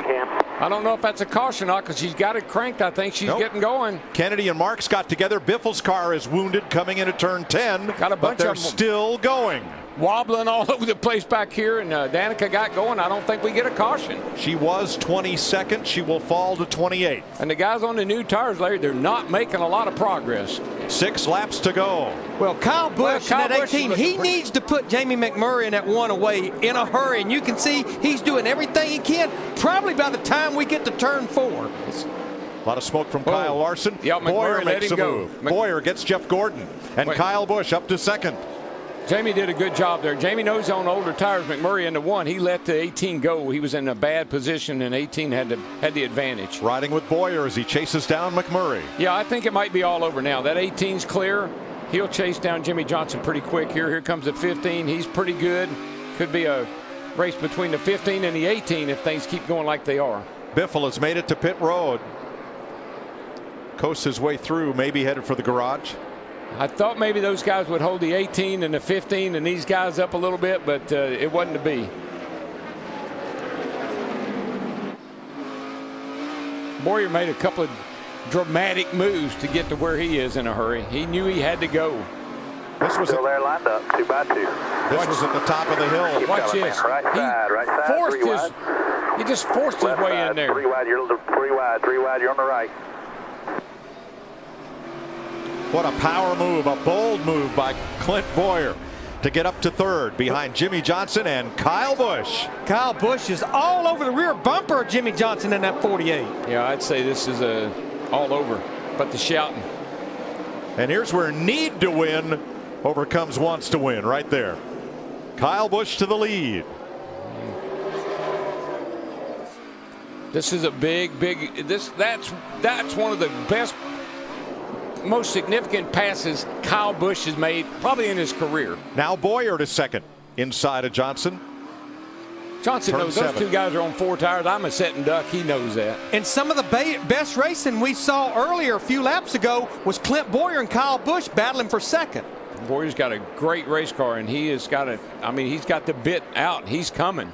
Biffle back up to speed. His car okay now. Kurt Busch to 4th. Right on the bumper of Johnson for 3rd at turn 10. Man, Kyle lost some time around turn 10 right there. He's letting it all hang out because here comes Big Brother.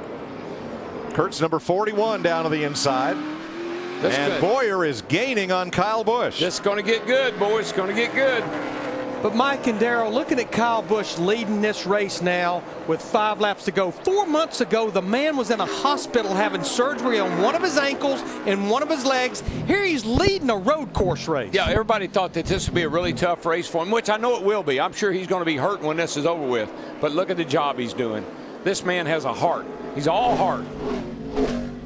To make the chase, he needs an average finish of 13th along with a victory between now and Richmond. NASCAR made him chase eligible after he had to sit out a couple of months while he recuperated from that Daytona crash in the Xfinity Series into an unprotected concrete wall. I don't know, Mike, Larry. I don't know if he can hold that 15 off, and the 41's right there as well. I don't know if he can hold those guys or not. Johnson has fallen to 5th. Kevin Harvick up to 4th.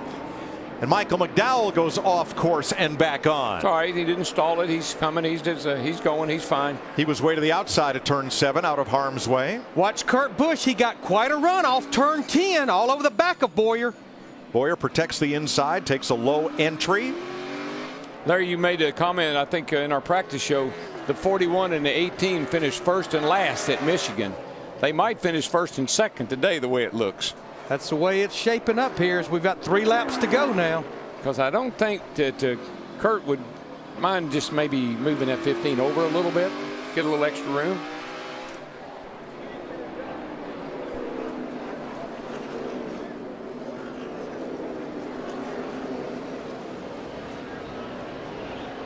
Boy, this is where you just have to be so precise. If you make a mistake here, you're done. Darrell, you don't think these guys, they've got both hands and feet up on the wheel? Our top 4 just ran the fastest lap that they've run this entire race. That's all they got. Michael McDowell. Oh, no. Limping around. No, it looks like he's picked up a little bit. Yep. Listen, Boyer, he is winding that thing out of the frame. 95 needs to pull off if he can't make it back. There he goes. No, he's fired. It's going to be a dive bomb right here. Ah! Boyer is not going to give Kurt Busch an inch on the inside. No, but he can't. That's where Kurt is really good, and he's looking too.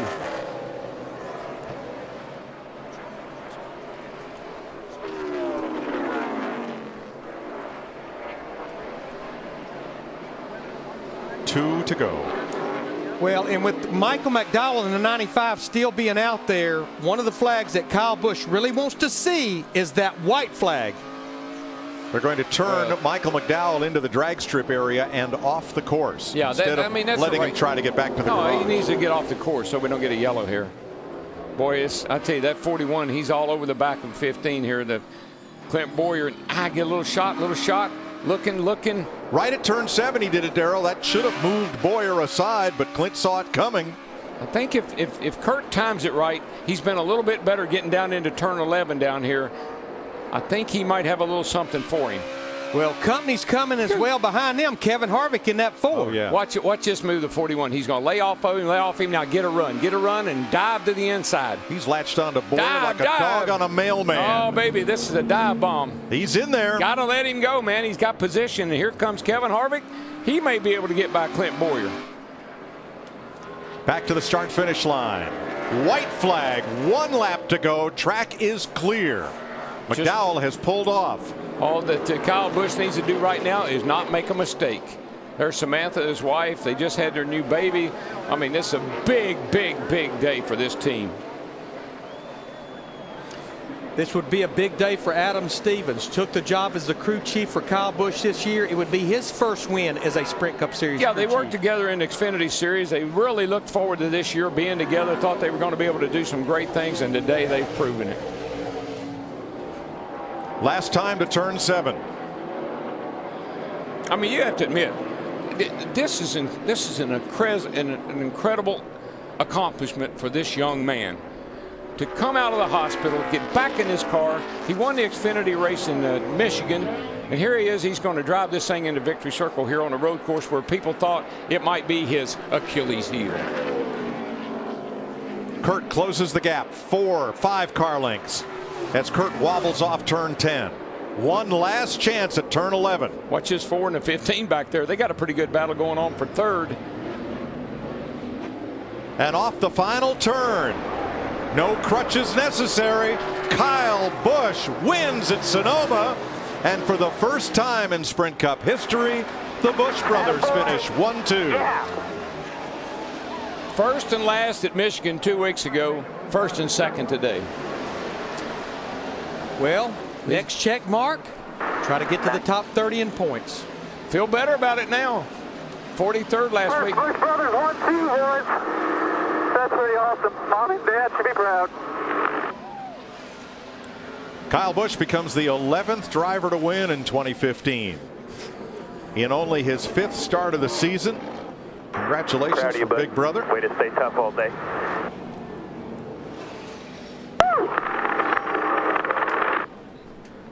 It's his 4th road course win, and he becomes only the first repeat winner in the last 11 races here. Mike, Darrell, Kyle Busch said one of his biggest motivations to get back was seeing other drivers in victory lane holding trophies. There's the essence of racing. Sunoco fueling victories. Michael McDowell did get back out on track and finish the race, as did Greg Biffle. made late stops. I love all you guys. What a day. 27 cars finish on the lead lap. The Busch brothers, Clint Boyer third, Kevin Harvick fourth, Joey Logano the top 5, Jimmy Johnson, Dale Jr., Casey Kane, Ryan Newman, and Sam Hornish Jr. Ryan Field and Don Bell next.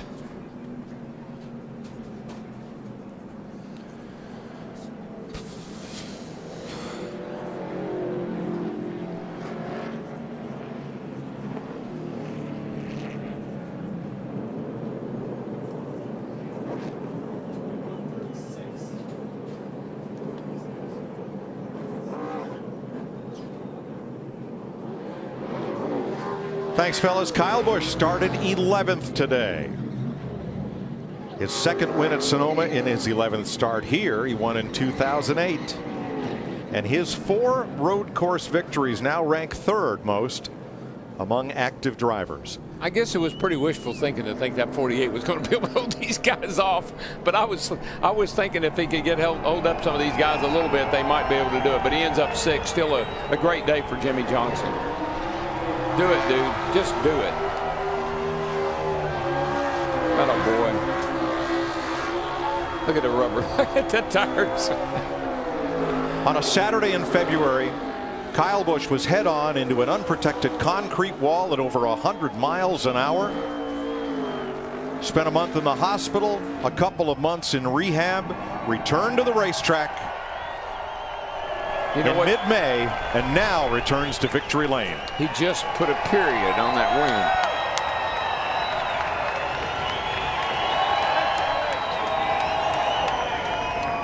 win. Oh, be careful, son.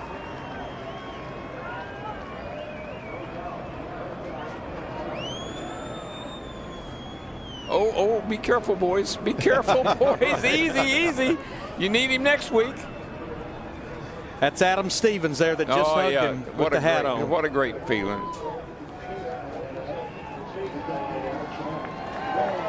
So Toyota finishes 1st and 3rd in the Toyota Save Mart 350. Kyle Busch and Clint Boyer, with Kurt Busch's Chevrolet in between. Yes. That is Adam Stevens' first Sprint Cup win. Here's Vince Welch. Best run of the season for Clint Boyer today, and thought maybe there for a while you were going to be the one they had to beat. What was the difference?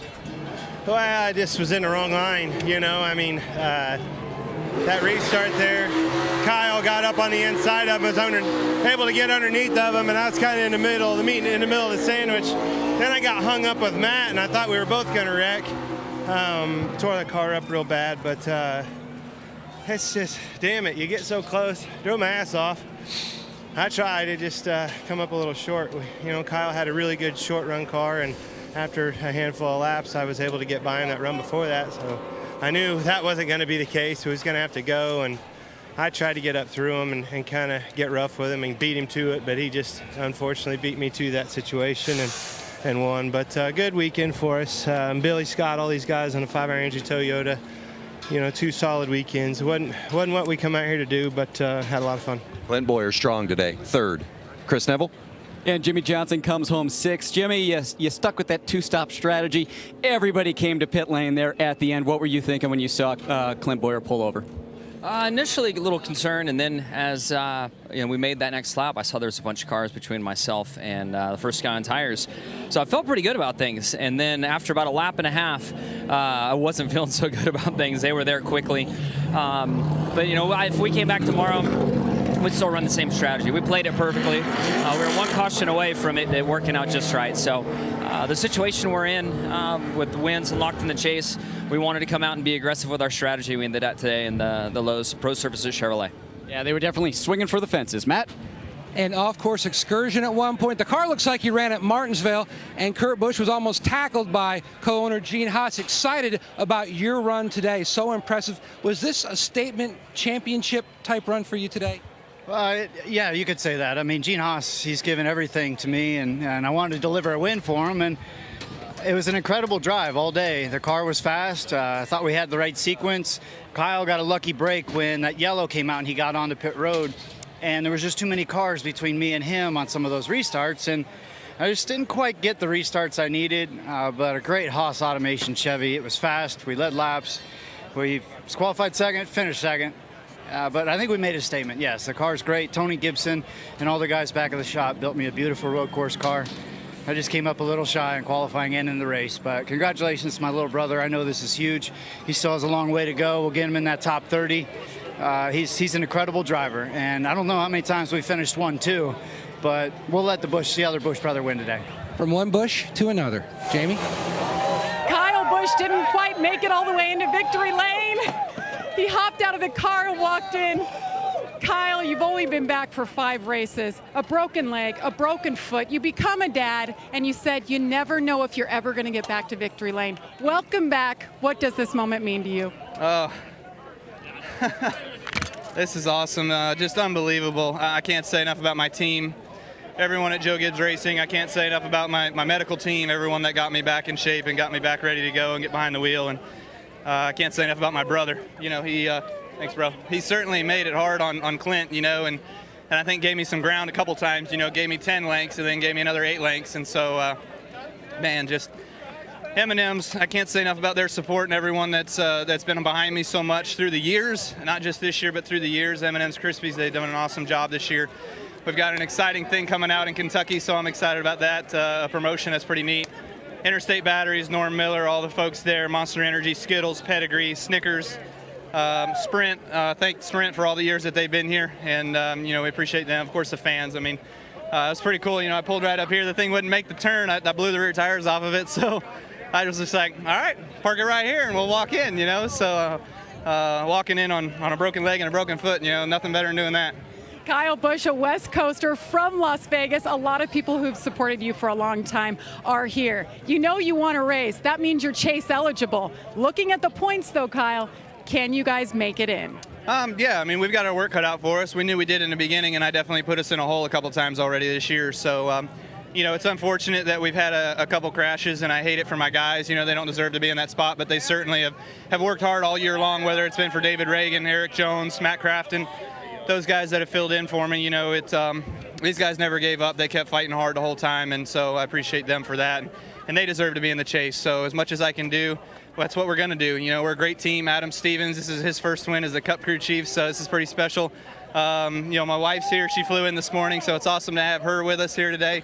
Brexton's at home, though. He didn't want to fly 6 hours, so we let him stay at home this time. But, man, just so cool. How do your legs feel, by the way? My foot hurts a little bit, but not as bad as I expected it to. You know, it actually hurt worse in practice. I think I warmed it up all Friday, but feel pretty good today. And thanks to Fox. You know, thank you guys, all of our broadcast partners, for being around and filling in the first half of the year. And, you know, and we're looking forward to the second half now. Congratulations, Kyle Busch. A win trumps all pain, right, Chris Myers? After the compound fracture in the right leg, the fractured left foot that we talked about, he's the 11th different winner. Now just 10 races until the chase. You saw the point differential. He's 37. He needs 37 points to get into that top 30, so averaging 13th or better. And these are the guys, these are the chase standings. You see those still without a win. And, Michael, I think that was the difference towards the end. It was pointed out in the broadcast. Drivers who had a win in the bag could swing for the fences. They know they're in the chase. And those drivers like a Clint Boyer, like a Kyle Busch, whatever, Tony Stewart, that needed a win to keep their chase, their playoff hopes alive. And, you know, watching Kurt Busch drive, you would have thought he needed a win. He had that car off the track sideways trying to run his little brother down, but Kyle did an excellent job on that last restart. That was the key. He got in the right lane. He made the right moves, got up to the front on Jimmy Johnson first and drove away. Jeff Gordon in his final race near his hometown, a guy who has dominated, the all-time road king.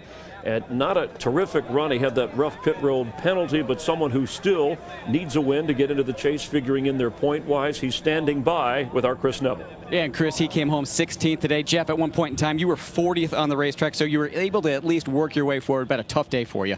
It was. You know, I was really optimistic going in to the race. Our car was good in practice. We qualified well. They dropped the green, and we were moving forward. I was pretty happy with it. Felt the rear tire starting to go off pretty early on, and saw some guys coming from further back. And so we tried to make a couple adjustments. It just seemed as the track continued to lay rubber, our setup that we were you know, taking a little bit of gamble and risk with, but it looked good in practice, just didn't pay off for us. So we had to make some big adjustments and lose track position, but the car was really, really good there at the end. So great to have AARP and member advantages on board. And you know, it was a great weekend. Nothing's going to take away from this weekend for me. I know it wasn't the finish we all wanted, but it was a very memorable weekend, and still a little bit more fun to go to hang out with some of my friends and family that are here. But I hate we weren't a little bit better, you know. And that last thing, that was just taking some risk on that last pit stop. We didn't have anything to lose at that point.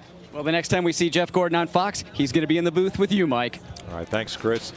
Wow. What a day and what a race. Kyle Busch comes from 7th on the final restart to win it. Kurt Busch is right there. Clint Bowyer had a great shot. Jimmy Johnson leads the most laps, comers and goers and strategies.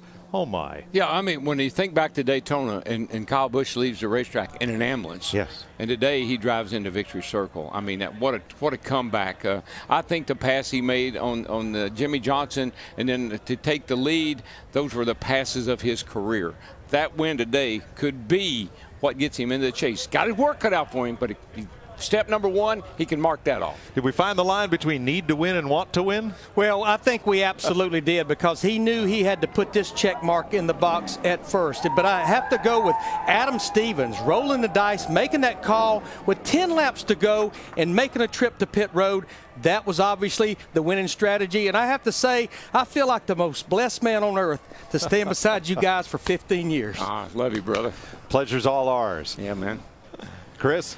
And the emotions running high, Larry, Darrell, Mike, I'm sure for the Busch brothers, the first time that they finished 1-2 in a race. And when you think about how the year started with Kyle Busch injured, not sure if he could even run this year, Kurt Busch on a suspension, misses 3 races, has 2 wins in the bag. Now Kyle looks like the next guy to get in on the chase. It's really wide open, still 6 spots, though, in the chase with Kurt Busch probably the lead guy in that group. I love Kyle. He's going to be able to get up to the 30th in the points and make this chase. I believe that. And I love the race we saw today. So much desperation. So many guys trying so hard to grab spots. I think maybe the move of the race, though, was Joey Logano getting on the pit road. That move there got him a 5th place finish. So that was key for him today. Busch brothers come up big. Jimmy Johnson with 4 wins during the course of the season. We'll have more from this race and on the NASCAR Fox and Fox Sports 1 portion of the season a little bit later in the show. That's the story from Sonoma. Let's head down the freeway, way down towards Los Angeles,